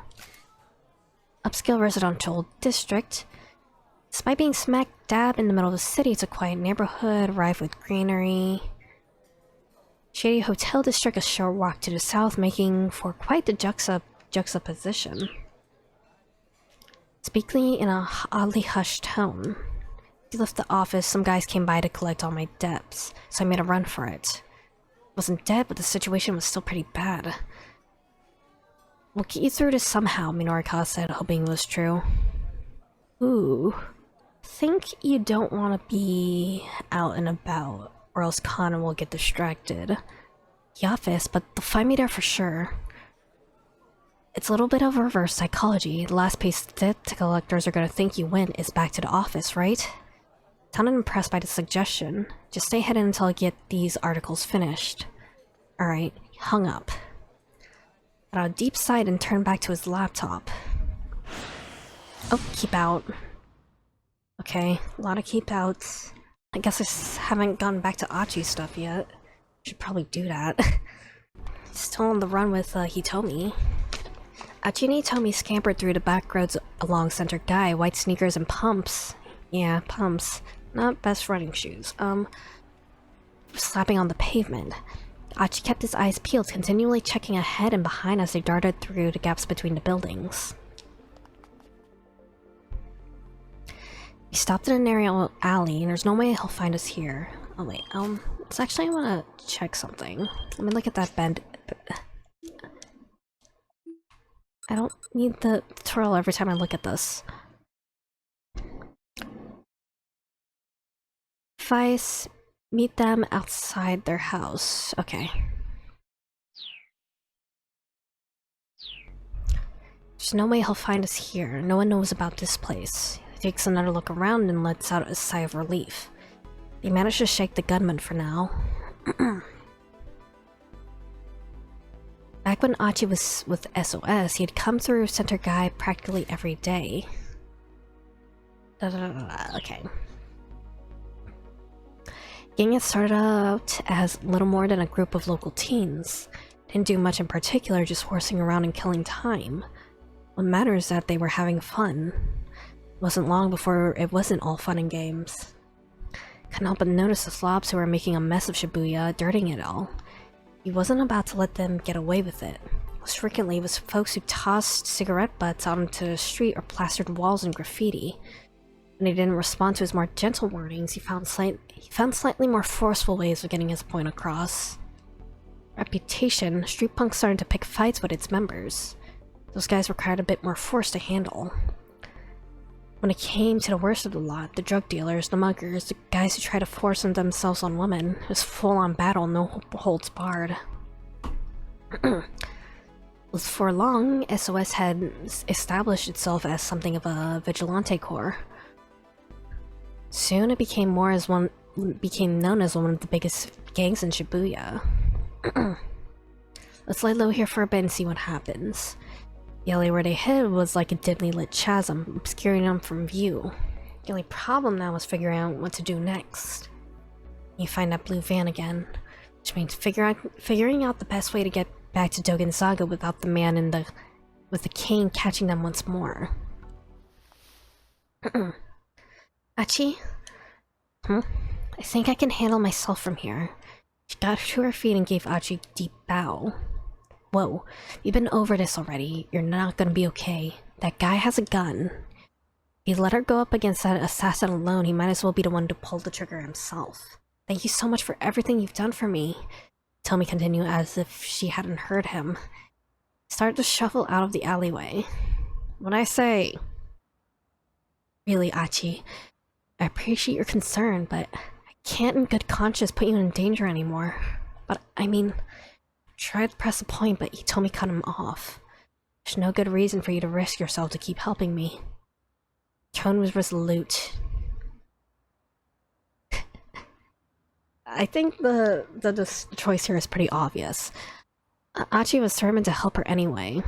He refused to back down. I want to help people who are in trouble. What's so wrong with that? He locked eyes with Hitomi, willing her to understand. I'm not the most dependable guy, I know that. But still, Hitomi dropped her gaze, and Achi trailed off, feeling like an idiot. It's no use. I'm no use. Hung his head with a sigh. Oh? A bit of light shone into the alleyway from above. It looked like someone on the adjacent building's upper floor turned on the lights. Oh, Tama. Oh, I guess they're like... they're, by the Nokane building then. Is Achi gonna have all the jumps? It feels like he's gonna have all these jumps. I already got to this, though. I feel like I've already seen all this. Okay, wait, let me go back then. Wait, can I jump even if there's no keep out, then? Someone on the adjacent building's upper floor. Nokane building, yeah. 7 floors, decade older. From legend tells of a mysterious 13th floor. Light illuminated Hitomi's face. When Achi saw the look in her eyes, he reconsidered his decision. I guess maybe they have that jump there to like contextualize the situation. Maybe. She's trying her hardest to hide it, but she was clearly terrified. No way he was letting her go back out there alone. He tried to insist she would only refuse him again. Tomi, he made me humor me for a second here. Tell me what's the proper way to dispose of a plastic bottle? She stared at him in surprise. You remove the cap and the wrapper, then you rinse out the inside and crush it. I didn't actually know like the proper way to do stuff like this. She let out the breath he was holding. Okay, good. I don't understand. What's good? Oh, Cabadon. Gave me my reason why I have to help you out. I super respect people who respect the environment. I'm one of those whatchamacallits. An environmentalist. Pointed at his mean clean t-shirt. And what was your plan if I said that the answer was to toss the plastic with the trash? I need to stick with you to help teach you. Environmental awareness begins with good education. So you're gonna tag along with me regardless. I'm just super pumped to learn that you care so much about proper recycling. I love Achi.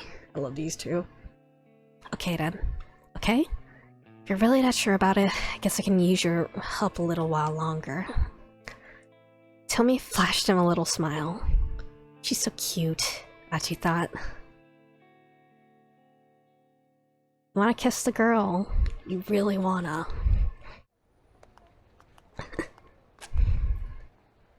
Sneaking out from the alley, Achi and Hitomi began to make their way along the side streets back towards Dogenzaga. Pretty big detour compared to taking the main thoroughfares, but that would be worth it if it meant they avoided the man with the cane. Looked over at Hitomi as she walked alongside him. Her face was solemn. He could feel the intensity of her worry for her sister. Well, looks who got himself a little cutie. Sudden call startled him. He spun around. Ew. You mean clean, over here. Spotted a young man ahead sneering at him. Oh. This is how this guy gets his head caved in. At his side were two others. Achi recognized the lot. SOS. Let out a nervous squeak. Achi. Don't worry about them.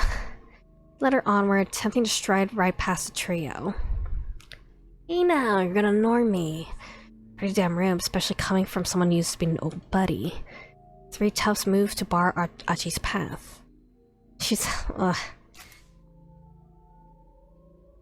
Yeah, you don't need a... You don't need to define hella fine to me. Sorry, man. I'm in a bit of a hurry here. Gave them a tepid smile. Big hurry, huh? A hotel in Mario Macho? Too rich. Jesus...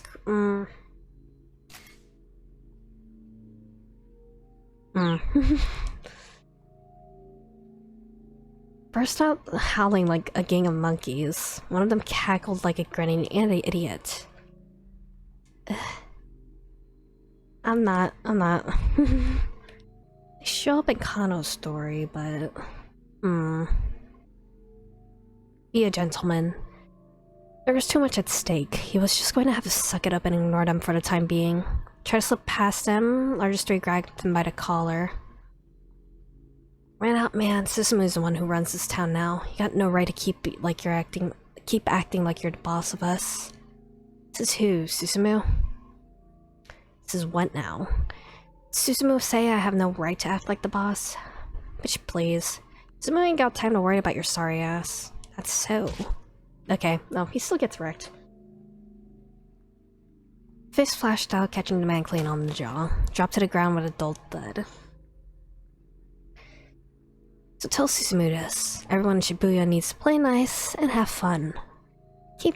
Achi kept his tone light and jovial, but he eyed the other toughs like a hawk eyeing its prey. Is he gonna be alright? Hitomi murmured. She looked at the man Achi had laid out with some concern. He'll be fine. That's all it took to knock him out. He's got no right to act all badass. Achi, huh? Don't believe I've had the pleasure. I'll listen to this music real quick.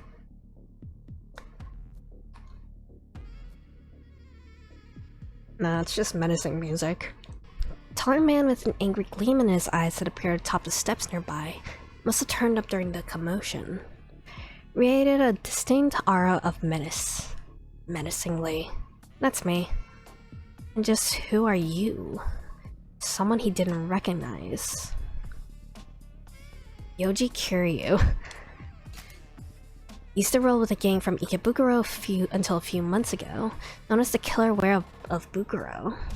He answered any and all resistance with his fist.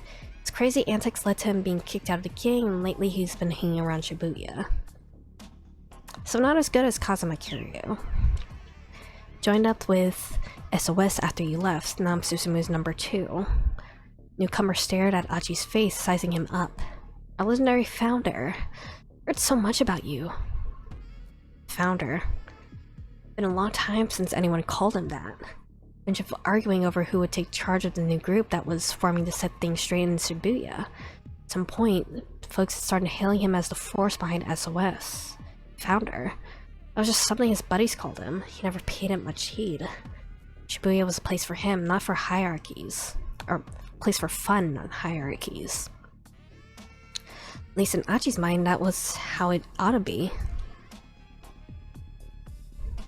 Like how you busted up some mean old drug dealers, rescued your pals from Yakuza bondage, captivity.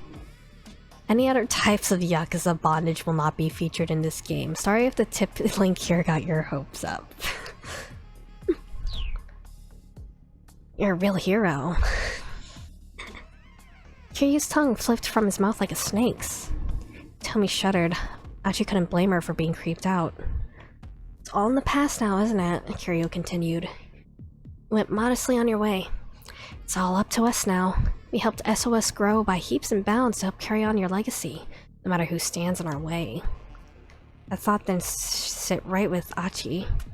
If aggressive expansion was the name of the gang was losing touch with its roots. It wasn't about keeping Shibuya safe and fun anymore. Make SOS bigger, huh? Guessing that was Susumu's call as well. Kiryu didn't answer his question. His mouth merely twisted into an annoying sneer.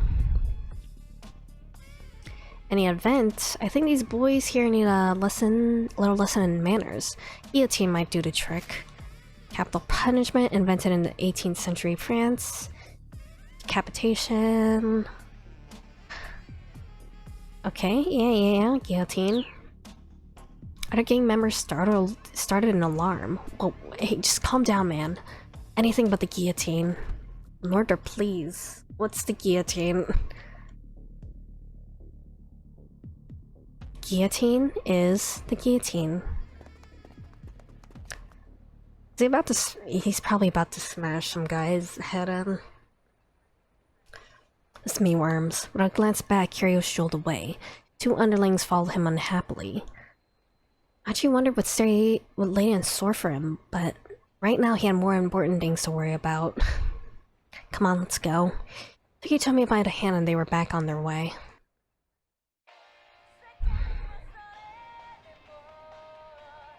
Oh, that's me. She reached into her pocket and took out her cell phone. Huh? She stared at the screen with consternation. What is it? It's an email from Mr. Tanaka. Who's Mr. Tanaka? He works with my father. I'm not sure what I should do. The criminal had been warned her against contacting her family or the police. She seemed reluctant to even open this message. Sure, it's just fine to read an email. Besides, it's not the police and he's not your family. You're right. Loopholes. Scan the message anxiously. Sounds like he's worried about me. What does he know about the kidnapping? I know my father trusts him, and he's always been so... Cut herself short. Still clear that she and this Tanaka person had some sort of close relationship. Wonder if it's safe for... Oops. I don't know what I pressed to bring that up. I just, like, accidentally nudged the D-pad. Oh, okay. It's left, I guess. I wonder if it's safe for me to let him know what the situation is. Should be.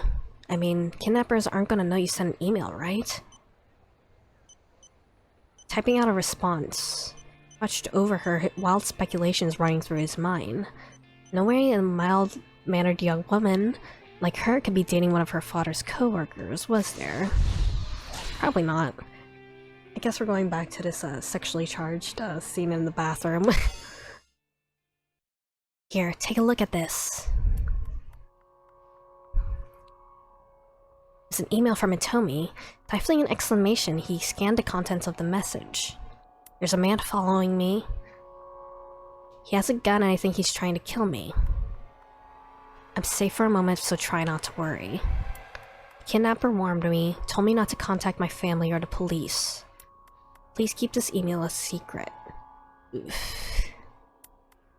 But didn't he tell me give the kidnapper the ransom? What could anyone want with her now? Tanaka shook his head, uncertain. You wouldn't know any better than I would, I suppose. Do the police know about this? And if so, why haven't they said anything? He felt himself starting to tremble as he searched for answers in Tanaka's silent gaze. Do you think this could be related to that other thing? Oh, they did a thing where they fold like the edge of the toilet paper. I feel like that says a lot about a household if they got out of their way to do that. I doubt it. If it were, why would they got after Hitomi? I suppose you're right, but... Osawa was shaking out right now.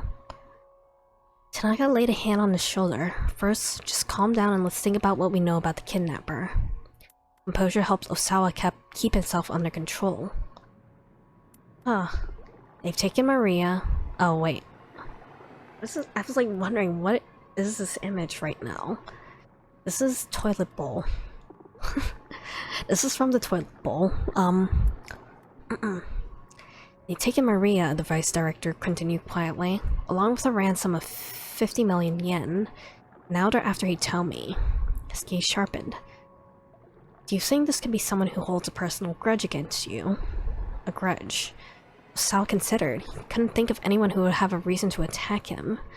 Too caught up in virus research since his time in school to have formed any hostile rivalries that he's aware of. Didn't have any enemies that he knew of. Maybe someone's jealous that I became head of a laboratory? Held up positions for years at this point. Why would that spur someone into kidnapping his daughter now? Has anything happened recently? Anything strange since you got back from overseas? As I got back, skipped a beat and started pumping faster. First thing that came to mind was the solicitation I'd gotten from the American laboratory. He accepted the offer and put a cushy pharmaceutical in quite a bind.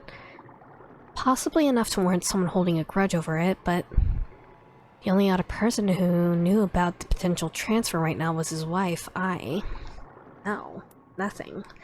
Not that I can think of. He hadn't bring himself to discuss the transfer with Tanaka. Felt an urge of guilt for contemplating leaving his trusted assistant behind. He did move to America. He planned to recommend that Tanaka replace him as department director. Still, he didn't expect that to make up for his abandonment. See what information I can find then. Kidnapper had forbidden any contact with either family or the police. But Tanaka was outside of that circle. He knew how to handle himself with discretion. Sorry to have to put this on you, Osawa said, and thank you. See if we can get Hitomi to exchange more emails. Comfortable thought suddenly occurred to Osawa. He blurted out without thinking, "Why do you have my daughter's contact information on your phone?" Tanaka gave him a worried look. "Promise that I can explain once all this is over." With that, he stepped out of the bathroom.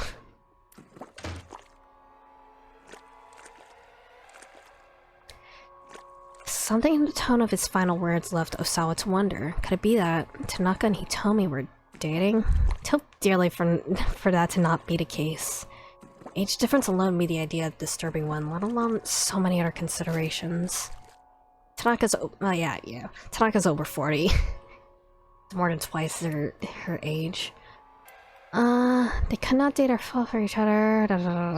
It's still weird. Trying to put that aside, his paranoia, Osawa assumed his struggle with the clog in the toilet.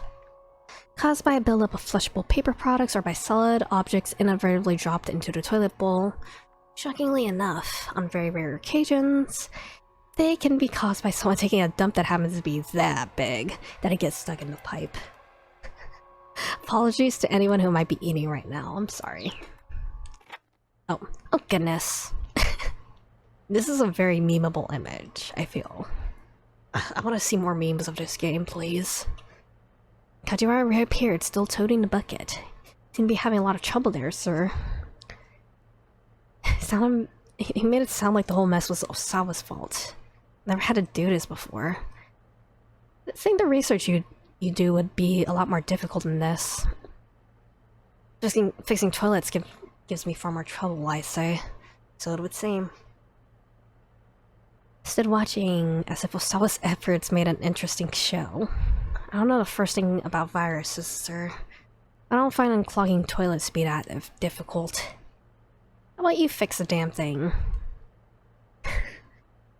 Kajiwara really was a world-class pro at pissing people off. Are you sure you don't mind? Be my goddamn guest. Osawa shoved the plunger into Kajiwara's hand.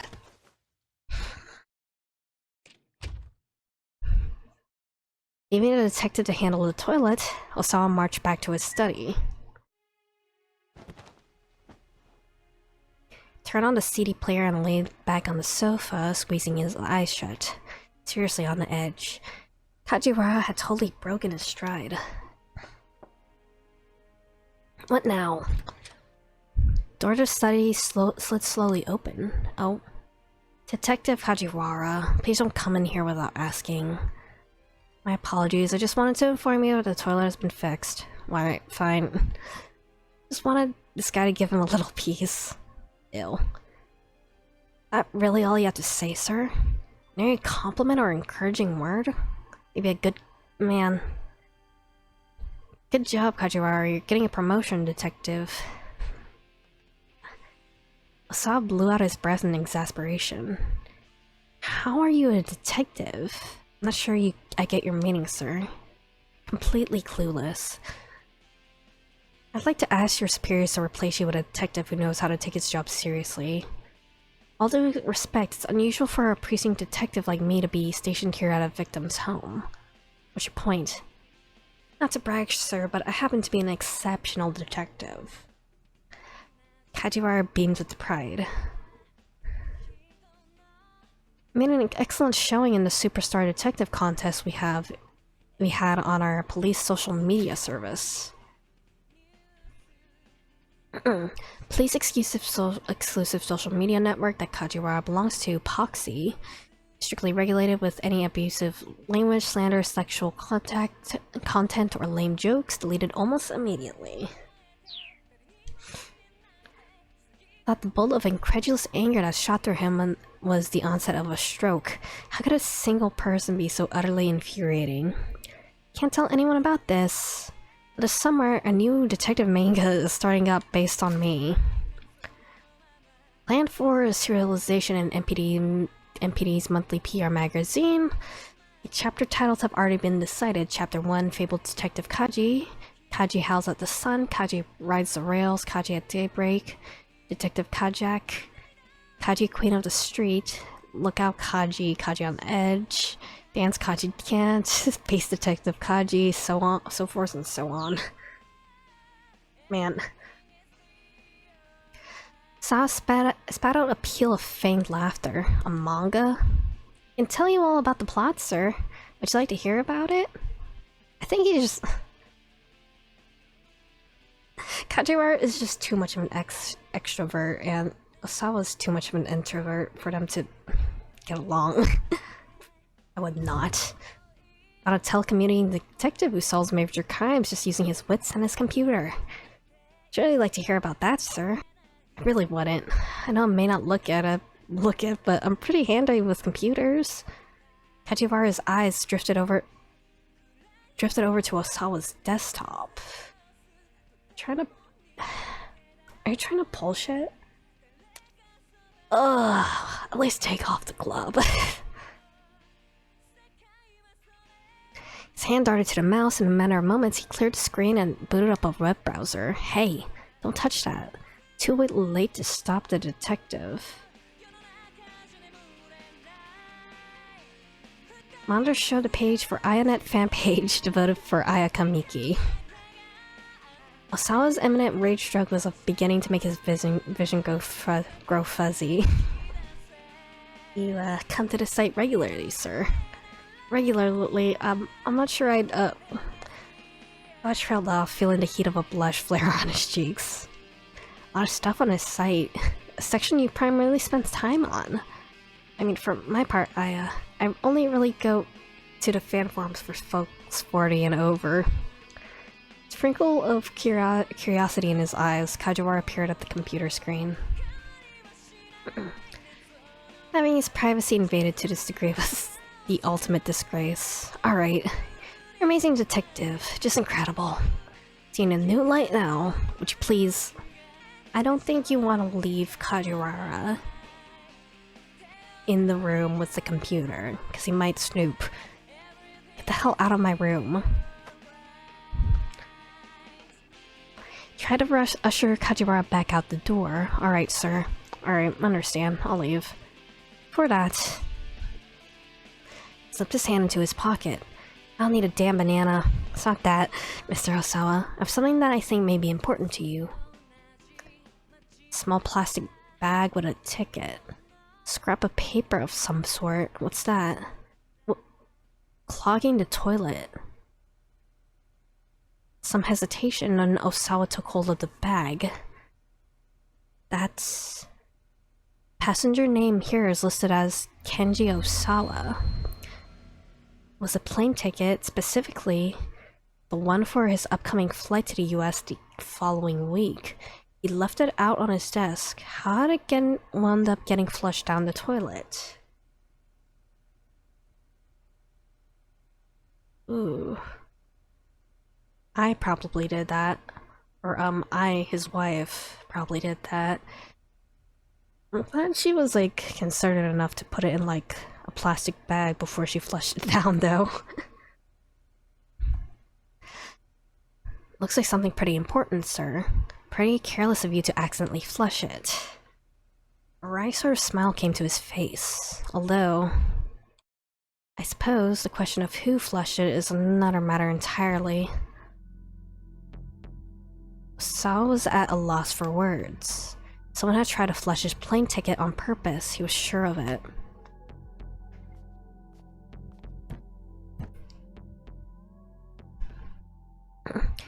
He knocked on the door to Ai's room, but there was no response because she frickin' left.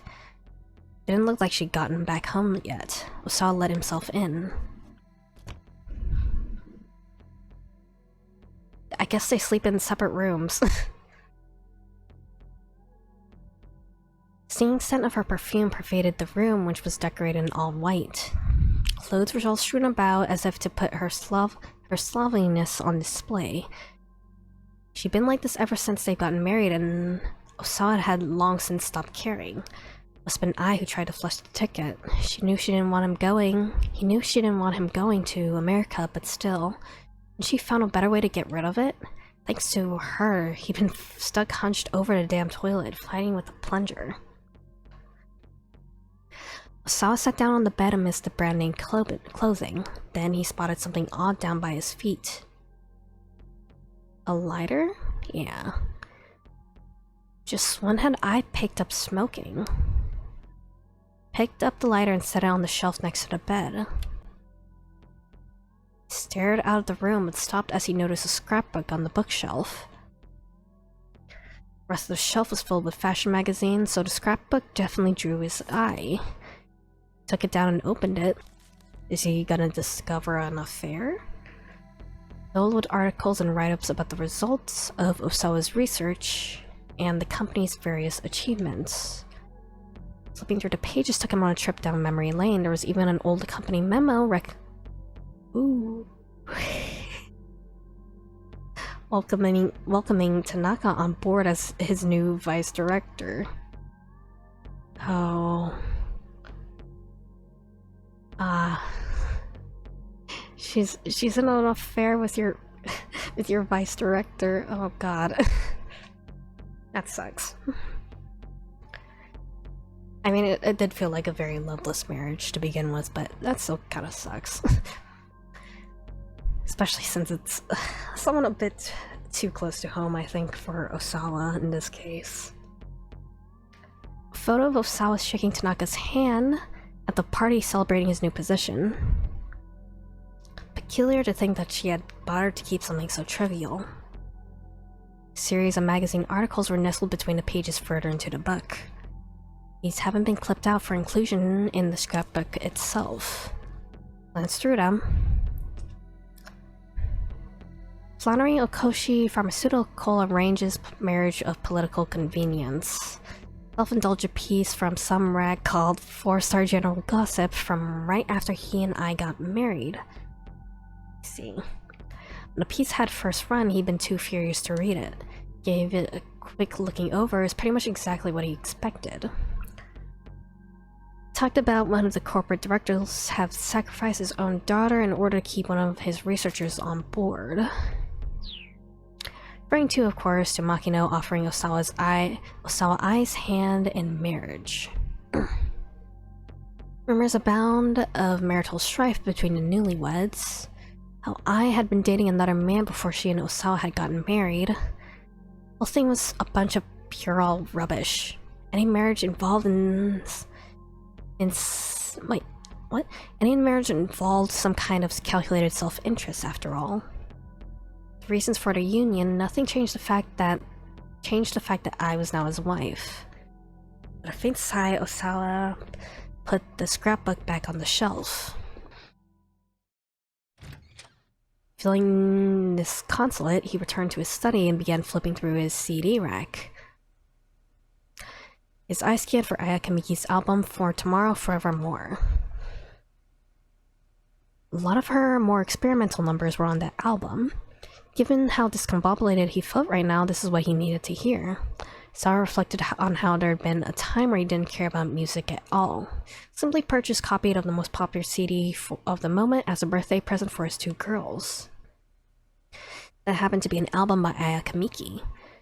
Tommy was thrilled by the gift, but Maria hadn't seemed terribly fond of it. The next day, she tossed her coffee back on her father's desk. Figuring that throwing it away would be a waste, Saw had stuck the CD onto his computer to give it a listen. He was immediately bombarded by a tense beat bolstered by bold, uplifting vocals. Kamiki wrote her own lyrics, which did a fine job of conveying the emotions of a teenage girl. Osawa could hardly believe it. After listening to just one track, he was well and truly hooked. Before the day was out, he had purchased her entire discography. Damn. Super fan. Huh? For Tomorrow should have been in the CD rack, but there's no sign of it. Where the heck is it? Why isn't it here? For the moment, he wondered if he was going crazy, and then he remembered. It's at the lab. Wanted something to listen to on break at work, so he brought the album there. Damn it. Damn it. Damn it. Not being able to listen to it made him want to hear it all the more. This was like 2008, weren't really any music streaming services online. LimeWire. It wasn't like he can go out and buy another copy right now either. You just have to borrow the copy given to Hitomi all those years ago. Unable to contain his need to hear that music, he went into Hitomi's room, rummaged through the CD rack beside his daughter's bed. Part of him felt like he was being a little sneak thief. According to the email Tanaka had shown him, someone was trying to kill Hitomi. Under the circumstances, he knew what he was doing was ridiculous. He still couldn't resist the impulse to find the CD. His efforts were to no avail. There were no Ayaka Kamiki CDs in the rack at all. He pulled out every CD on the rack, but they were all classical music. He slumped back and disappointed. It had to be somewhere here in her room. Uh-oh. Jumped at the sound of his cell and fumbled to get it out of his pocket. Makino's name was displayed on the LCD screen. I'm out front. That's all Makino said before hanging up. Hurriedly, Osawa began tidying up the CD rack. As he worked, he thought about what he was going to say to Makino. To think, someone had violated corporate policy to such unethical ends. Sullied his research. Osawa wasn't about to let anyone get away with it. Yet, as he was about to leave Hitomi's room, a sudden uncertainty gripped him. He hesitated. Do you have any right to condemn Makino for running trials in secret? His hand began to sweat as it gripped the doorknob. No, he didn't. How could he? Hands were dirty and all this too. Oh. We need to keep this a secret, just between us. We'll be fine, we already cleared animal testing. Ugh.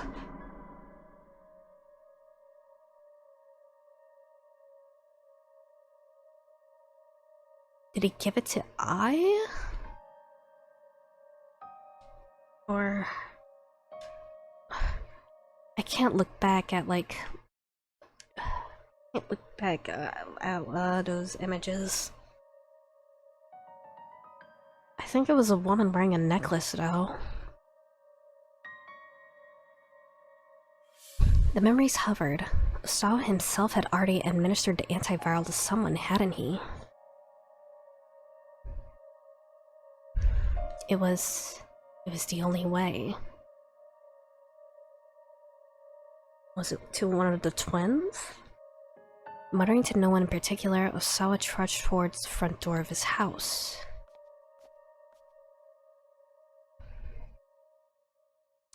There it is. God damn it. Okay. I just need to keep going with Achi, I guess. Her father's coworker was dating her mom. She was all about finding herself a sugar daddy. No, he's being ridiculous. Achi banished the thought from his mind.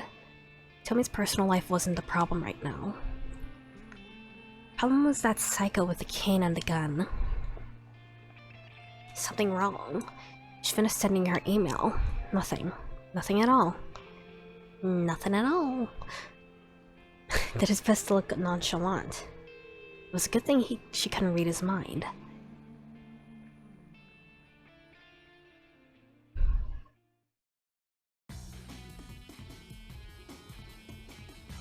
They exited Center Guy and resumed their resumed their approach towards Tokensaga by the way of Maruyama-cho. Hotels in Maruyama-cho, these are not ordinary establishments. Yeah. For two people who are so inclined might... Fuck. A couple heading to this kind of place in the early afternoon would without a doubt be assumed to be bent on fucking... You might be wondering whether an option for these two to get up to mischief will appear in the selection prompt. Well, don't get your hopes up, this isn't that kind of game. Another long detour to decrease their odds of running into the gunmen. Made an unlikely pair, scruffy Achi, limbs lackadaisically swinging to hide his embarrassment, and brisk, purposeful Hitomi. Found himself watching her out of the corner of his eye. He could still feel her anxiety. He wished there was some way he could erase her fears. Hitomi, do you mind if I ask you something? Go ahead. Realize this might be kind of a weird question, but... what does the eco and eco-friendly mean? Like, I know it's about helping the earth and all, but I don't know what it really means, you know? Actually, I don't know what it means either. Thought for a moment. Pretty sure it's short for the English word ecology. Science of examining the relationship between man and nature. Okay. Alright, science. Pleased with himself, Achi chattered on excitedly. A faint smile crept back onto Hitomi's face. Ever hear about the clean river here in Shibuya? Clean river in Shibuya, really? Ask 100 youngsters outside of Shibuya Station the same question and you'll probably get that same answer 100 times. Shibuya River, drainage channel we saw earlier. That's the clean river you were talking about? By no reasonable definition was the Shibuya River anyone would call clean. That's the one. It used to be clean a long time ago. Read about it in this old book called Science Strikes Back. Popular monthly magazine, abbreviated SSB. The series has been running for 29 years now, but the Strike Back appendix is still immensely popular with children. The woman who handles the home deliveries is known as the SSB lady. Children wait excitedly on the 25th of each month for her to make her rounds. I used to have that book. You're talking about the bit with the river that got turned into a song, right? Famous 1912 song Haruno Ogawa String Brook, with lyrics by Tatsuyuki Takano, and music by Teiichi Okano. The song was inspired by the view of the upper course of the Shibuya River during Takano's childhood. Modern days, there is a stone monument bearing the song lyrics along the Odakyu line between Yoyogi Hachiman and Sangubashi. That's the one. You read it too? I did. Achi felt a giddy rush at this unexpected connection they shared. Imagine if there was still a clean, beautiful river here in Shibuya. It'd be a perfect place for taking a romantic stroll. Looked up at Achi, seemed to share his joy in this idea. Wouldn't it be amazing if that dirty little channel could be clean like it used to be? It would. Maybe as amazing as the look on Hitomi's face right now. Tell me some more ecology stuff. Hit me with that, whatever you got.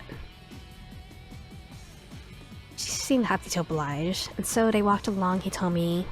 So as they walked along, Hitomi explained the bits of knowledge she picked up over the years. Achi was quiet, hanging on her every word. Turn to Dokkan Saga became an impromptu environmentalism lecture.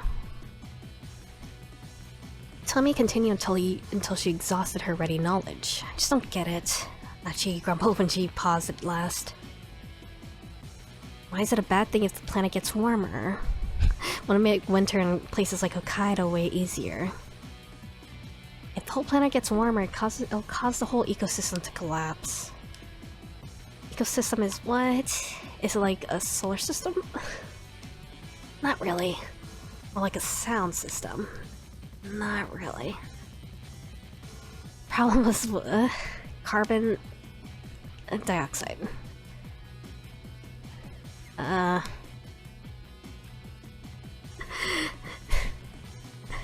She's just a dumbass. I love this guy.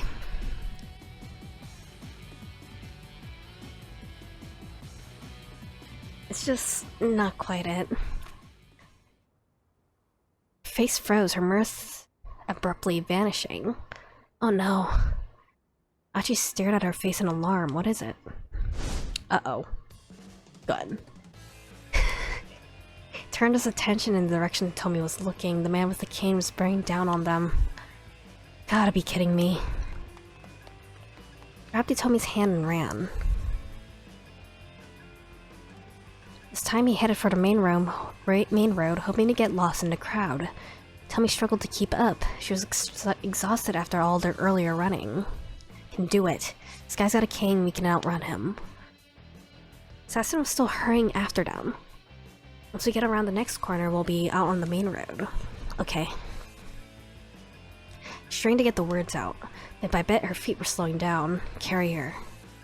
There's another 50 meters or so to the main road. I should realize they might get caught before they got there.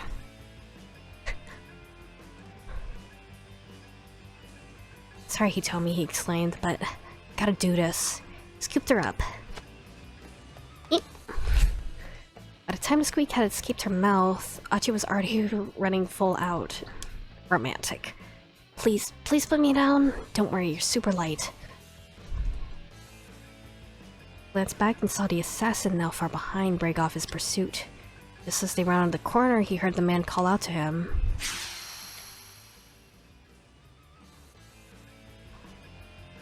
Almost stopped on reflex. Hold on, did he just shout my name?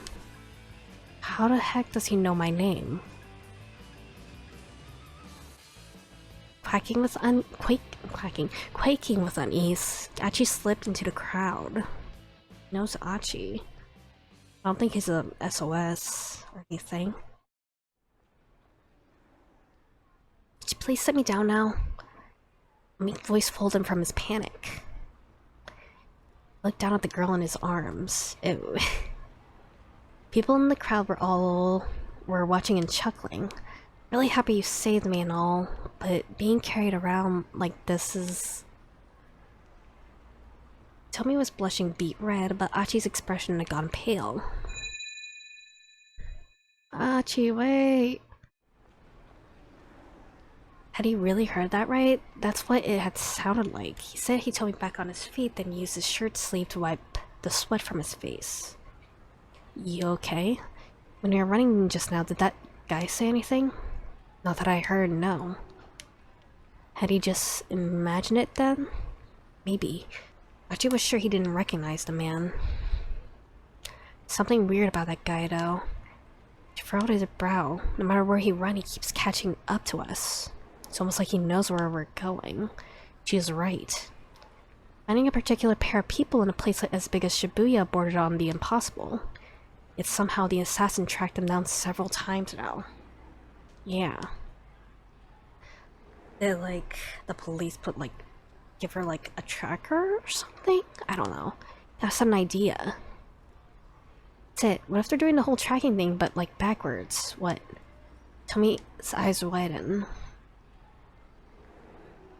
How in the police they always stick a tracking device in the bag with the ransom money like that, but backwards. Backwards isn't the right way to describe this, but Achi doesn't realize that. He does seem to know that what a tracking device is, at least. A radio transmitter that can be located by the signal it emits. Refer to this as a beeper. Not to be confused with the English slang term beeper, meaning a pager. Backwards. Yeah, like, instead of putting the tracker on the money, they put it on you. I mean, it's part of the police then. I don't see how I could possibly have a tracker on me. Just wearing my clothes from home. Is he doing it then? Barely a moment passed from the moment he got the words out of his mouth. Maybe don't point a gun at us, man. The man with the cane stepped out on the road ahead of him. Really, it seemed as if he'd known exactly where they were going to be. How the hell is this happening? I reached for Tomi's waist, ready to pick her up again. It's okay, I can run by myself. Took her by the hand instead and they raced into another alley. He hasn't shot at us yet, just pointed a gun at us. This guy just will not give up. I wonder if the gun even has like actual bullets in it. Cause he hasn't even shot... he hasn't shot it yet. Far in the alley you can see a forklift parked beside a pile of cardboard boxes. Decided to... throw boxes. Turned and threw it at the man at the cane, filled with something heavy. That'd do some damage. Struck the assassin in the face, the man staggered sideways. Have another! I hope this isn't something important. One more. Ooh. Shattered as it crashed onto the street, splashing red liquid. Oh, that's burning hammer. Dropped to one knee, scrubbing at his face with his hand. Couldn't possibly hit the guy that hard. He was splattered in red liquid. Stuff in the bottles had gotten in his eyes. Now's our chance. Oh, that's gonna affect Thomas' story. Actually took off what he told me, leaving their pursuer kneeling in the alley. Cause that shit's spicy. That's why it hurts.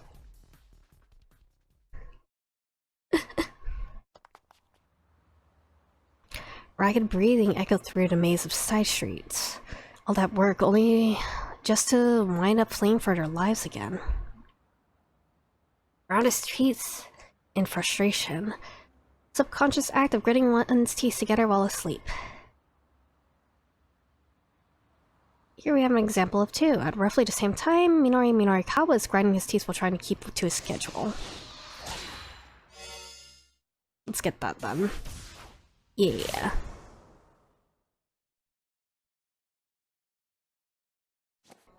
Take a look at his wristwatch and gritted his teeth. What sort of impression do you have of his wristwatch? Just respond with whatever comes to mind.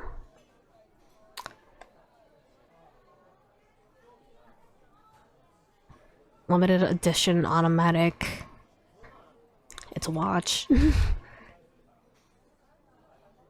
Is it that late already? He needs to head for the sales demo. Surveillance camera article wasn't done, but he'd have to leave it where it was for now. Ow. Slipping his laptop back into his bag, the cell phone rang. Chiaki's name listed as an incoming caller. Was she done with her interviews? How's it going? What sniffles? Are you crying? It's no use. Indeed, punctuated by sobs. People won't stop to talk to me no matter how hard I try. Really? I can't do it. Don't worry about paying me, just let me go home. Didn't have time. Slow down and take a breath. Try to keep at it a little longer.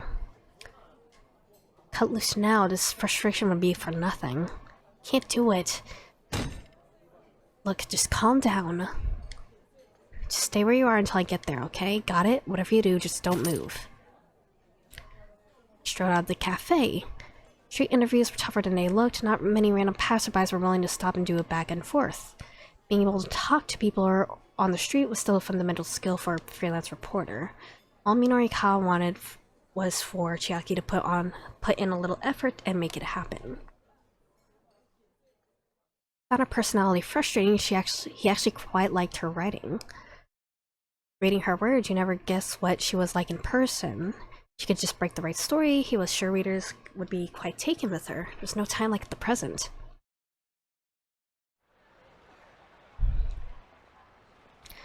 Plaza outside Shibuya Station was as crowded as ever. Minorikawa looked around and soon spotted Chiaki. What are you doing? Hunkered down in front of the statue of Hachiko, squatting in an odd position. She's Hachiko, waiting for her master. I probably shouldn't say it that way, A group of kindergartners were gathered nearby, peering at her with sadness in her eyes like she was a stray dog or something. PR girls from Meteor Young Academy's kindergarten hang out around the train station after school, quite fond of killing time inside of the Tokyo 5000 series display card, a new landmark by the Hachiko entrance. We cop at the station police box has named them the Kinder Partners. What's this all about? This is how I end up when I lose all my self-confidence. I just want to hide. Oh, for crying out loud, get up, will you? I don't wanna. Stop crying. Chiaki sniffled and wiped out her tears. Let me ask you this. Minarikawa stared down at her. What was it that made you want to be a freelance writer? Well, I wanted to try my hand at writing? Dangly bit of mucus bobbed in and out of Chiaki's left nostril as she spoke. Gross. Okay, and why's that? Well, too embarrassed to say. Chiaki hid her face on her hands. Never mind that then. Right now, if a test has been handed to you, you can't just say you can't do it. No magazine in this world is gonna let a novice writer just write about whatever they want. You have to prove yourself first, get your fundamentals down. I already know all that. Took the notebook from Chiaki's hands. Hey, wait, you only talked to one person? Sure wasn't going to be any story in that. Yeah, well, not a person exactly. What's this here? Cat? A person in a cat costume. Oh. Oh.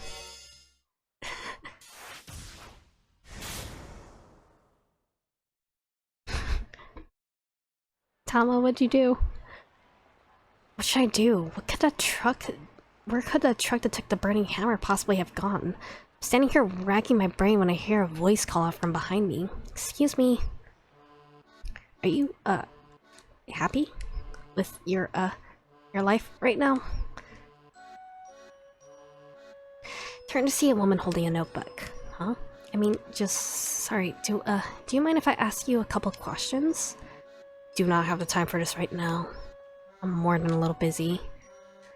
I mean, I understand if you can't. She's giving me this hyper-intensive stare. Can't tell if she's trying to be intimidated or she's actually afraid of me. Something about her is definitely off. Way too jittery and suspicious for my liking. Whatever she wants, I'd rather not get involved. Actually pretty busy, I say. Oh, but, I mean, just real quick. Be a huge help. Please? Her outfit is really cute. Chiaki's. But... please. I really... please. She bows so many times she looks like one of those drinking birds. So a bird that functions by means of simple heat engine mechanism, causing it to continually dip its head into liquid and then rise back up. Sometimes falsely claimed to be a type of perpetual motion device, once a common sight in offices in the world over.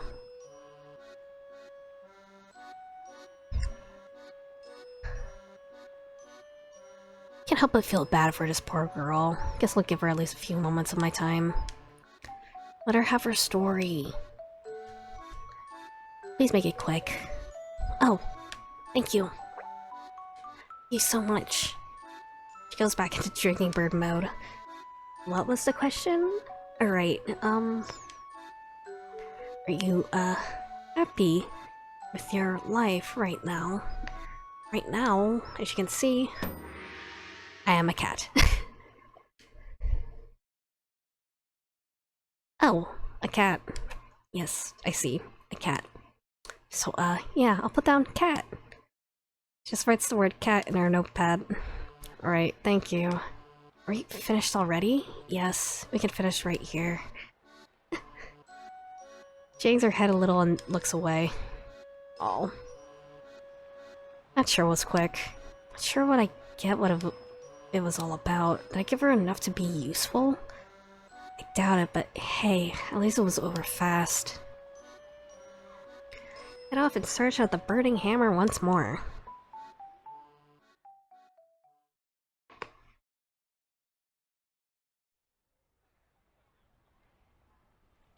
No matter where I wander, though, I don't spot the truck anywhere. There's only 15 minutes before the demo's supposed to start. Better make my way back to the venue. Maybe Chiri had a better luck in her search. Back in the break room, I'm met by Mr. Yana Nagishida, who positively radiates despair. Did you find it? I'm sorry, I tried. Yanagishida's shoulders slumped further at my response. Have you heard from Chiri? Nothing yet. Guess she's our last hope. Holds up a pendant. Situation's rough. I'd like you to wear this. It's a miracle stone like the one I saw back in the storeroom earlier. This ought to kick your luck up a notch. Now I see that Yan Nagishida is wearing another miracle stone around his own neck. Using one bit of sham merchandise to help find another. Nice. This is the pinnacle. Pitiful. That's what it is. Hurry up, put it on, before luck runs out. Mr. Yanagishida's eyes are all bloodshot.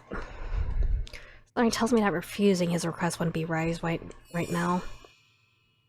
I take hold of the pendant. Stone is blue and glittery. I crush it in my buttery fist. Is that cheery? Mr. Yanagishida squeaks. He whips out his phone. Nope, sorry. He mutters after listening for a moment. I think you have the wrong number. It's not cheery. Okay. Stays on the line. Why the triple take? Suddenly does a complete 180. Yes, please, thank you so much. Strikes a victory pose. Oh, it's a miracle. Running Hammer is back. Cycling guy realizes mixed up and returned the boxes to the loading dock. Girls did great, thank you. The bottom of my heart.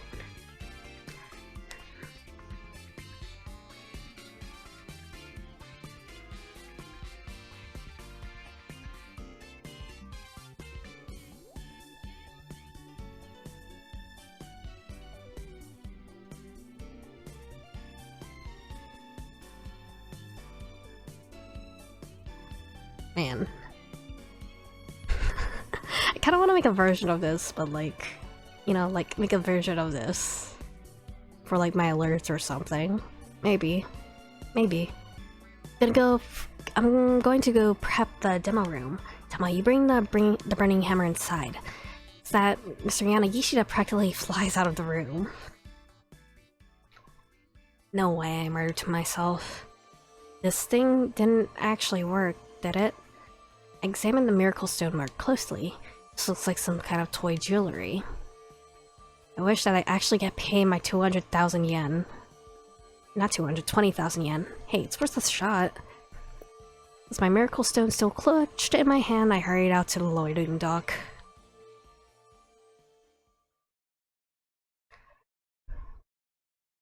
Brace myself before actually stepping out the door.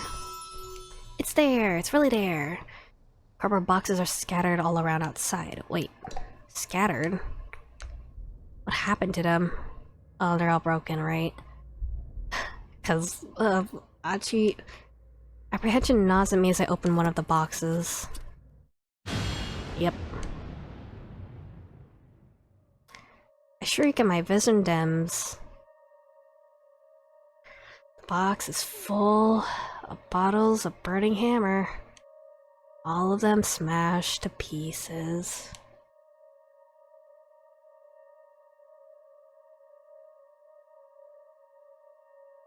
So I gotta go fix what Achi did. Or is this the canon route?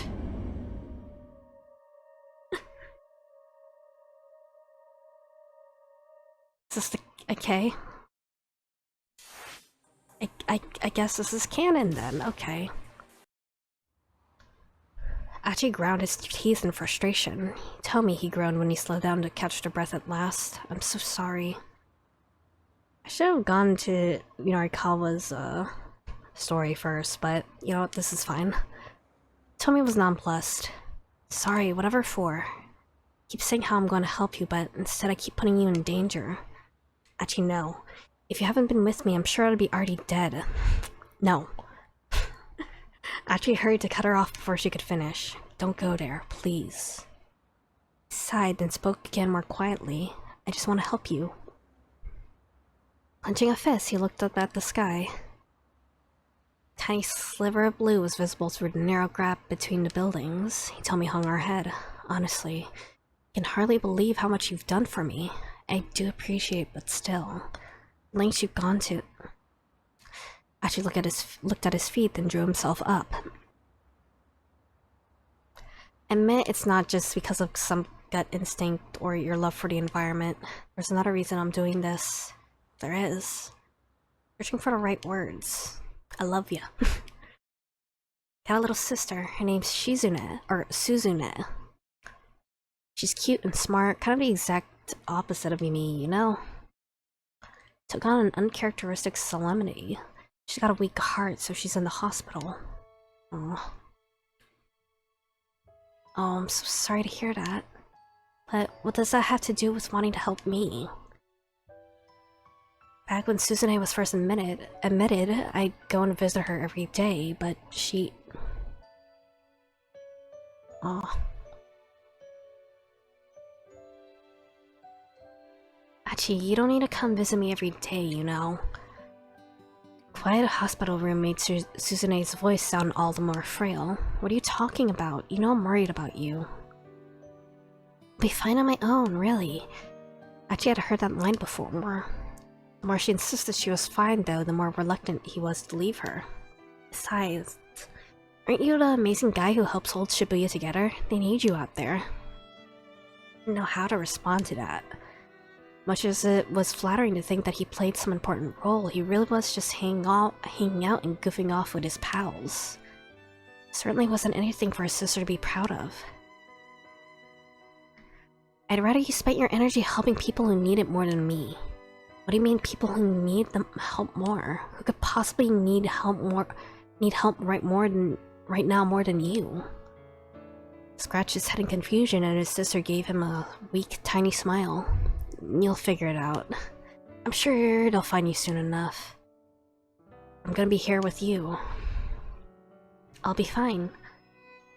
Suzune's face was pale, but her tone was firm. My big brother is gonna be out there, doing his best to help people.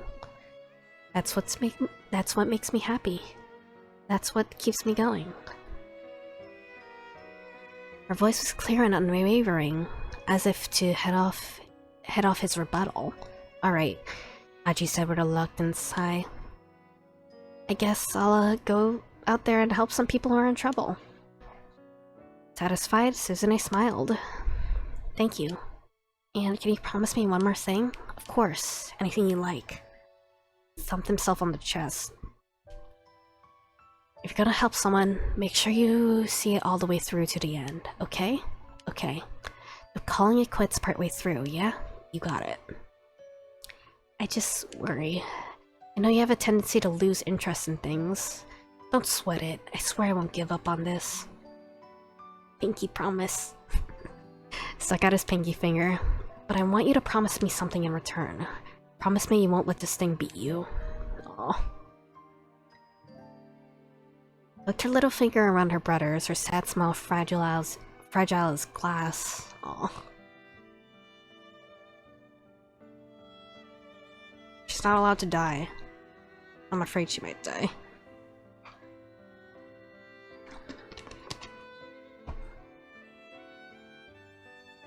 There you have it. Kind of a rubbish story, I know. Not very funny. Your sister's heart condition, it's pretty bad. Achi nodded. She called me amazing. There's nothing amazing about me. Zune, she's the amazing one. She's been in the hospital so long and so much pain, but she never complains. All I do is hang out and goof off with my friends. Gave a shrug. I just kept thinking about how happy she'd be if I really did help people. Turned out that finding people in need hadn't been all that simple. The only helpful thing Achi had been able to think of was going around picking up trash. That's why Suzune's idiot brother left SOS to be Shibuya's garbage man. Aw. You're friends now, about your sister. I didn't tell them. I didn't want to pin this all on her being sick. I see. At least now he told me understood what the fight with the local toughs has been about. Sound of approaching footsteps jerked them back into the present. Man with the cane appeared at the end of the alley. He raised his gun. There was no time to flee. Achi quickly stepped in front of Hitomi. If you shoot us here, people are gonna come running, he said. I'm guessing you don't want to get pegged for murder. Assassin didn't flinch. Stay out of my way, Achi. This time there was no doubt. The gunman had spoken Achi's name loud and clear. How do you know who I am? The man stared at him through sights of his gun. She has to die, Achi. It's for your own good. What? What does he mean? Achi, what is he talking about? Achi's mind was a whirl. Things were coming at him too fast for him to process. I don't know this guy. They told me, please, you have to believe me. But Tommy took a doubtful step away from Achi. The assassin didn't miss his opening, he quickly aimed at her. Oh no. Cut the crap, man. What do you mean killing her is for my own good? Once she's dead, you'll understand. Uh-oh. The gunman's finger tightened on the trigger.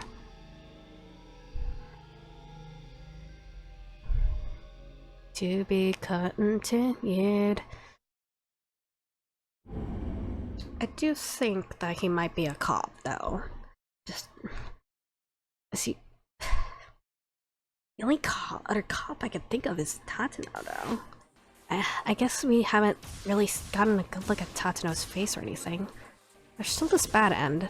What do I need to do to change this bad end? What's the choice here? Persistent pursuit. Let me change this first.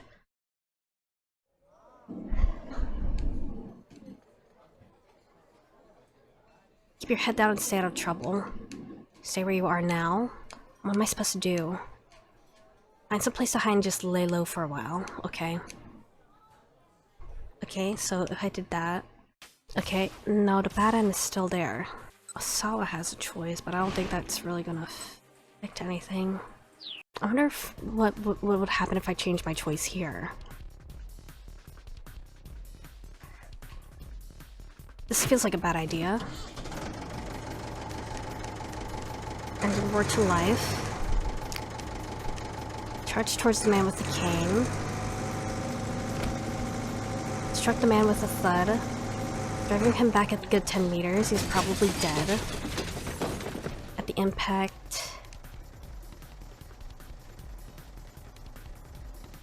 they still break. What the hell are you doing? Okay.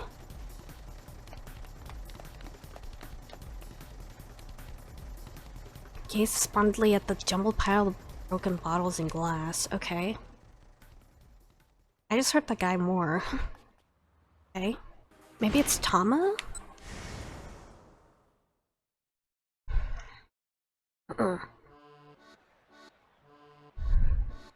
This girl's kind of creeping me out. Reese back down. Please. Begging outright, she's got tears in her eyes. Just one. Please, can you just answer one question? Maybe simpler? Okay, then no, this is not really a choice then. Her life right now, okay, I think that's... Oh no. The fork changed. The fork definitely changed. Unless something changed with Achi breaking all the bottles. It's not there. Where is it? Okay, no. This is now a bad end.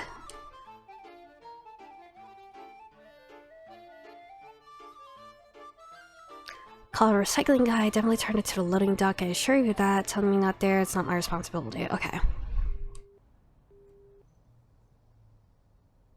It's definitely not here. Someone else take it, maybe? Okay.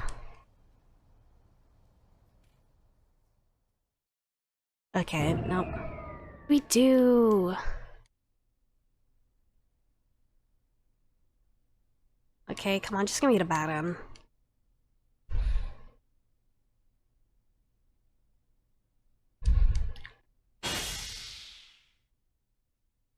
What'd you just say? What'd you just say? Or something? Oh wait. Try slaying the Anagachis? Turning on his head. That's it! That's it! That's it! Okay. Right then, only real option. No wait, this is a sign. You advertise for the burning hammer though.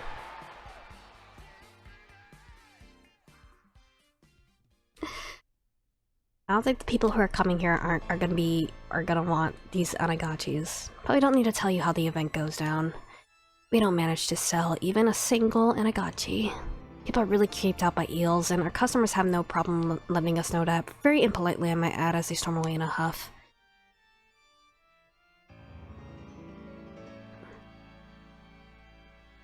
Alright. If only we hadn't lost the burning hammer. Okay, or no. Maybe they had gone pretty much the same. You know, I probably should have listened to my gut earlier. Agreeing to take on this job has brought me nothing but trouble. Okay, let me fix that. Okay, so that choice is now in. Okay, we're back to the to be continued for Tama. I don't know how to fix this bad end for Kano. Maybe I should just like complete Minorikawa's stuff first. Person in a cat costumes. See their face, it'd be easier to ask them stuff. Fine, whatever. all the kids too. Get back out there and give me some more. Steered Chiaki towards the passing crowd. What now?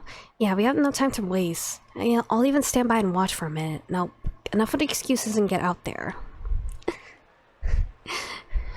Minorikawa just suddenly adopted 2 kids. Looked on as Chiaki wandered through the crowd. Her anxious demeanor seemed to repel everyone around her. On the rare chance she did manage to flag someone down, the way she stammered through her initial questions made them take right off again.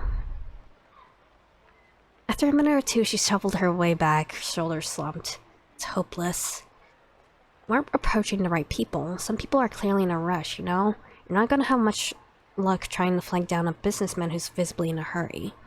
Folks who are waiting on someone, couples, groups, are gonna be less on their guard. If I do manage to nab someone, how to keep the conversation going?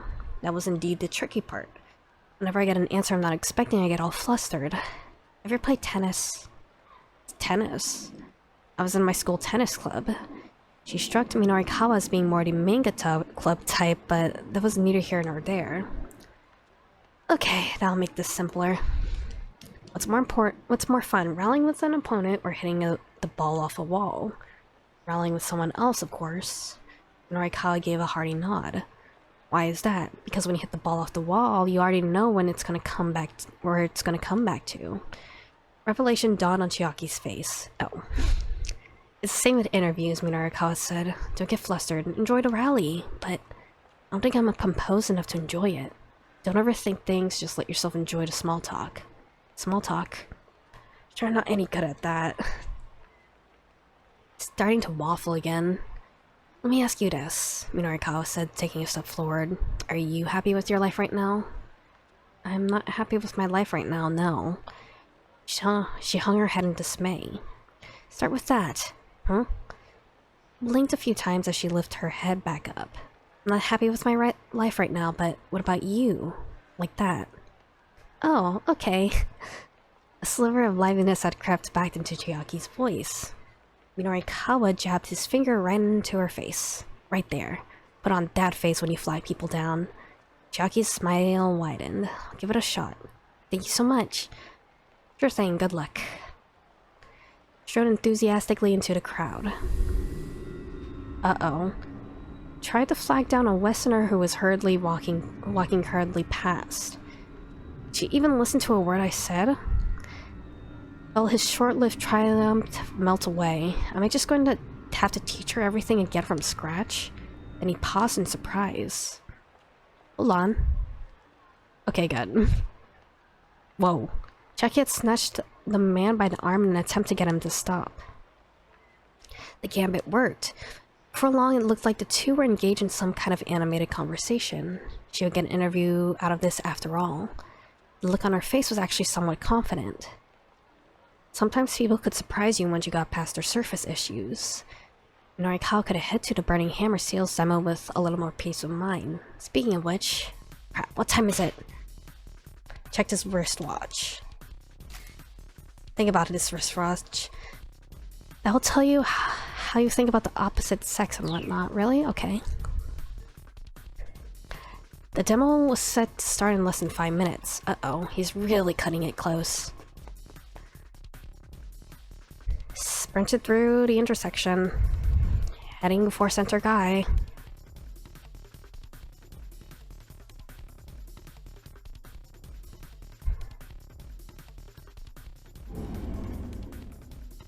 He got his to be continued, but I don't know how to continue Kano's story. Oh, what do I do here? I don't know what to do here. I'm stuck. I don't think Osawa's choice here matters at all. Certain someone needs to give those two some better advice.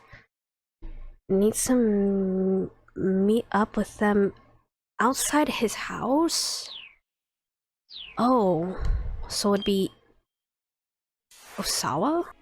Leave me alone, get up to leave the study. Something I want to give you. Reach into his pocket. I don't need a damn banana. Need to be alone, if only for a few moments. Could somehow shake Kajiwara. The other detectives had eyes all over his house. He reached the limits of his patience. He couldn't even think straight anymore. Headed for the back door, trying to avoid the police. He slipped across the yard and out through the back fence. Didn't want to venture too far from the house. He found a tiny alley and took cover there, thankful for a few moments to move himself at last. And be there long when he caught sight of a man and a young girl, a father and daughter running past on the main road. They were running from something. Flashed a look back over his shoulder, then took his daughter by the hand and pulled her off the road. They crouched behind some bushes, hiding. Looked around wide-eyed. He spotted Osawa watching him from the alleyway. Help! Help me. Please. If these guys catch me, Oh. Father's eyes went wide when he got a look at Osawa's face. You're... Huh? He recognized his fugitive too, though he couldn't remember from where. There's some real nasty guys after us, the man said. I have no right to ask you this, but please at least keep my daughter safe. Probably should go to police if... No, they won't be able to help me with this. Please, I'm begging you, help me. I'm sorry, but... If not me, then please help my daughter. Looked down at the girl. And, unlike her father, she was calm and reserved, somehow. She reminded him of Maria a little. Couldn't just stand idly by. He decided to help them evade their pursuers. Okay. Follow me. Thank you.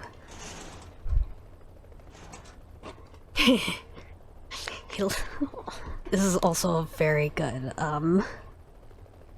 thumbnail, I think. You can lay low here for a while if you like. Shed was fairly large. There was plenty of space for the man and his daughter. I'm so sorry. I'm not sure how I can possibly thank you. Closed the shed door and headed back out to take a look around. Two sluggish-looking men came up running to him. These were the people the father and daughter were running from. See a guy and his daughter around here? Talking on the phone was Minorikawa. Yeah. Should have come this way. This was a hint of menace in his voice. A man and his daughter. Saw them run through here. That way. Almost got them. Finally out of sight, then called out to the shed. Alright, they're gone. I'm really sorry, the man called back from inside. Those guys might come back this way. Is it okay if we hide out here a little while longer? Desperate, pitiful, really. Go ahead. Headed back inside. Wasn't going to get any time alone today, no matter where he went.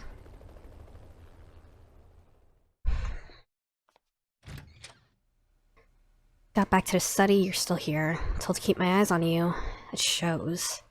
Appreciate it if you let me know first. More importantly... Yep, okay.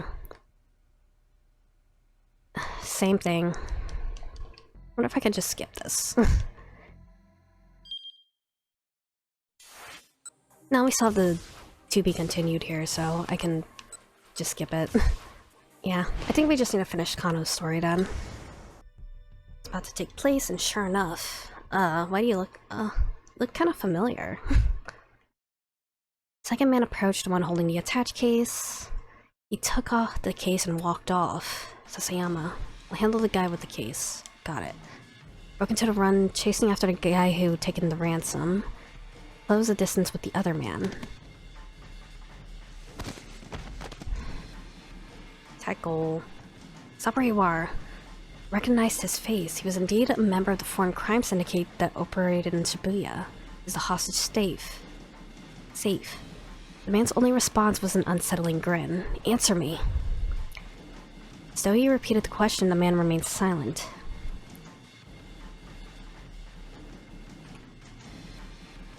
Handcuffs. Okay. Pulled a knife from his breast pocket and swung it right at Kano's face. Jerk away in time, but the momentum carried him too far backward and he sprawled into the pavement. Oof. Already making a run for it. Large car of foreign make skittled to a halt, blocking off the man's escape route. Tall Caucasian man jumped out. He wore sunglasses and a crisp suit. Now cornered, the fleeing suspect brandished his knife. Be careful. But Kano didn't even have time to finish shouting his warning. Oh. Metallic ping! And the knife went flying through the air. The man in sunglasses had snapped his right foot up, sending the weapon flying. The attacker's jaw dropped in astonishment. The newcomer proceeded to elbow him right in the face. Blow connected and the suspect went down hard. The fallen man turned his head to look at Kano. His mouth moved as he was attempting to say something. Oh. He never got it out. The man in the sunglasses kicked him in the face. Oops. The perp slumped down unconscious. What are you doing? He stormed over to the man with sunglasses. The man nonchalantly dusted off his suit. You were ordered to watch and see where those guys went. He spoke in fluent Japanese. Imagine you are a Japanese person who has never been in a situation where you've suddenly had to speak to a foreigner, you haven't used English in ages, your tension grows. You think back to English class in school, but nothing you remember is helpful. You muster up the courage to choke out a statement. Do you? The foreigner responds fluently in your own language, Nihongo de daijoubu desu. It's alright, I speak Japanese. What happened to that Japanese sense of honor I've heard so much about? Who are you? I'm from the US Embassy's Regional Security Office. Our ambassadors from a foreign country lodge and conduct much of their official diplomatic business. Under international law, ambassadors are guaranteed diplomatic immunity, and the embassy grounds are considered territory of the home nation. Responsible for security American diplomatic facilities and personnel, provides American citizens in Japan with information on public order. Located in Akasaka in the Minato ward of the Tokyo metropolis. He presented Kano with his ID. Jack Stanley, that is a name. Okay. Security assistant officer, okay. Kano glanced at the car he'd shown up in. Soto. It was blue with white lettering. The Ministry of Foreign Affairs. The Ministry wouldn't just send some diplomat to intervene in a police investigation. Pulled his phone out of his pocket. Sasayama's name was displayed across the LCD screen. How are things on your end? I have the suspect in custody, how about you? Hesitated. Got away. What about the attached case? Still gotta be around here somewhere. I'm gonna look around some more. Sasayama hung up. What's your name, detective? Jack Stanley asked as Kano was processing this new information. Kano from the Shibuya precinct. Alright, Kano. I'm gonna need you to follow my instructions for the next while. Why's that? Instead of answering, Stanley took out his cell phone and made a quick call. Held his phone out for Kano. Permission from your boss. What? Took the phone gingerly, bracing himself. Kano oh god. Imbecile, what the hell do you think what the hell are you thinking? It's Kuze and he was furious. Understandably so, really. Kano disobeyed a direct order, and for what? All he'd accomplished was losing track of the attached case. I'm sorry, sir. Really think sorry's gonna cut it? You're off the force, Kano. Slumped defeated, he had no reply. He knew he deserved whatever punishment he got. Still, orders from up top didn't trump the hostage's safety. Could have gone back and done it all again, he was sure he'd make the same call. Maybe that means he wasn't detective material, but so be it. That's what I want to tell you, Kuze continued. But for now, I need you to follow the instructions of the guy there, Stanley. Do whatever he tells you. Sir? Kano hadn't seen that one coming. He disobeyed orders. That was undeniable. And yeah, he knew he deserved a reprimand. But being ordered to tag along with some stranger who turned up out of the blue? What the heck? May I ask why the US Embassy is involved with this? No more questions, Kano. Step in line. Please just hold on. Sir, I have no idea what's going on here. Let out an exasperated sigh. That makes two of us, kid. It's bigger than we thought it was. The director hung up. Sounds like even Kuze didn't have the whole story here, which meant that orders were coming from someplace higher. Foreign syndicate moving the ransom around the US Embassy. Whatever was going on, it was more than just a local kidnapping case. And Kano was deep in the middle of it. Handed the phone back to Stanley.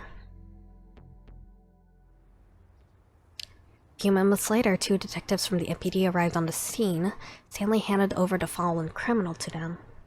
Chasing a bum lead, you know. Stanley said as he watched them carry the man away. What do you mean? This kidnapping isn't about the money. My priority is the girl's safety. Right now, your priority is doing what I tell you to do. Kano gave him a scowl, but Stanley ignored it. Guy we, just, arrested. He tell you anything? Nothing. Really? All trace of emotion drained from Stanley's eyes.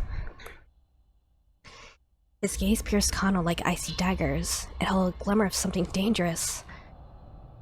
Something Kano had seen plenty of times since he joined the force. He wasn't looking into the eyes of some diplomatic liaison. No, this was a man who knew how to kill. He'd killed people before. With some effort, Kano managed to regather his sense of professionalism. He didn't tell me anything. I just know that he's a member of some foreign syndicate that works out of Shibuya. Probably know some of their hangouts.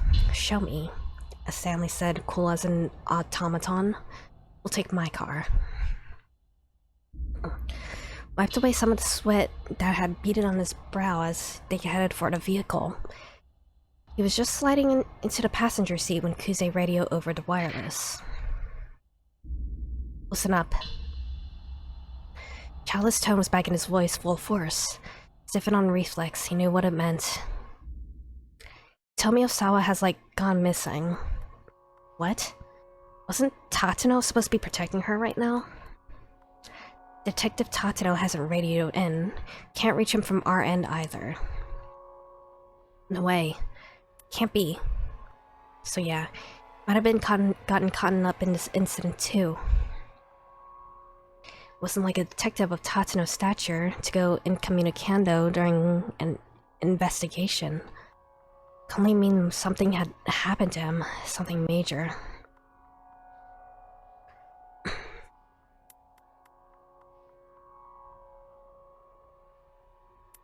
Alright. I think that's the 12 o'clock time block finished now. Gonna give me the, Yep.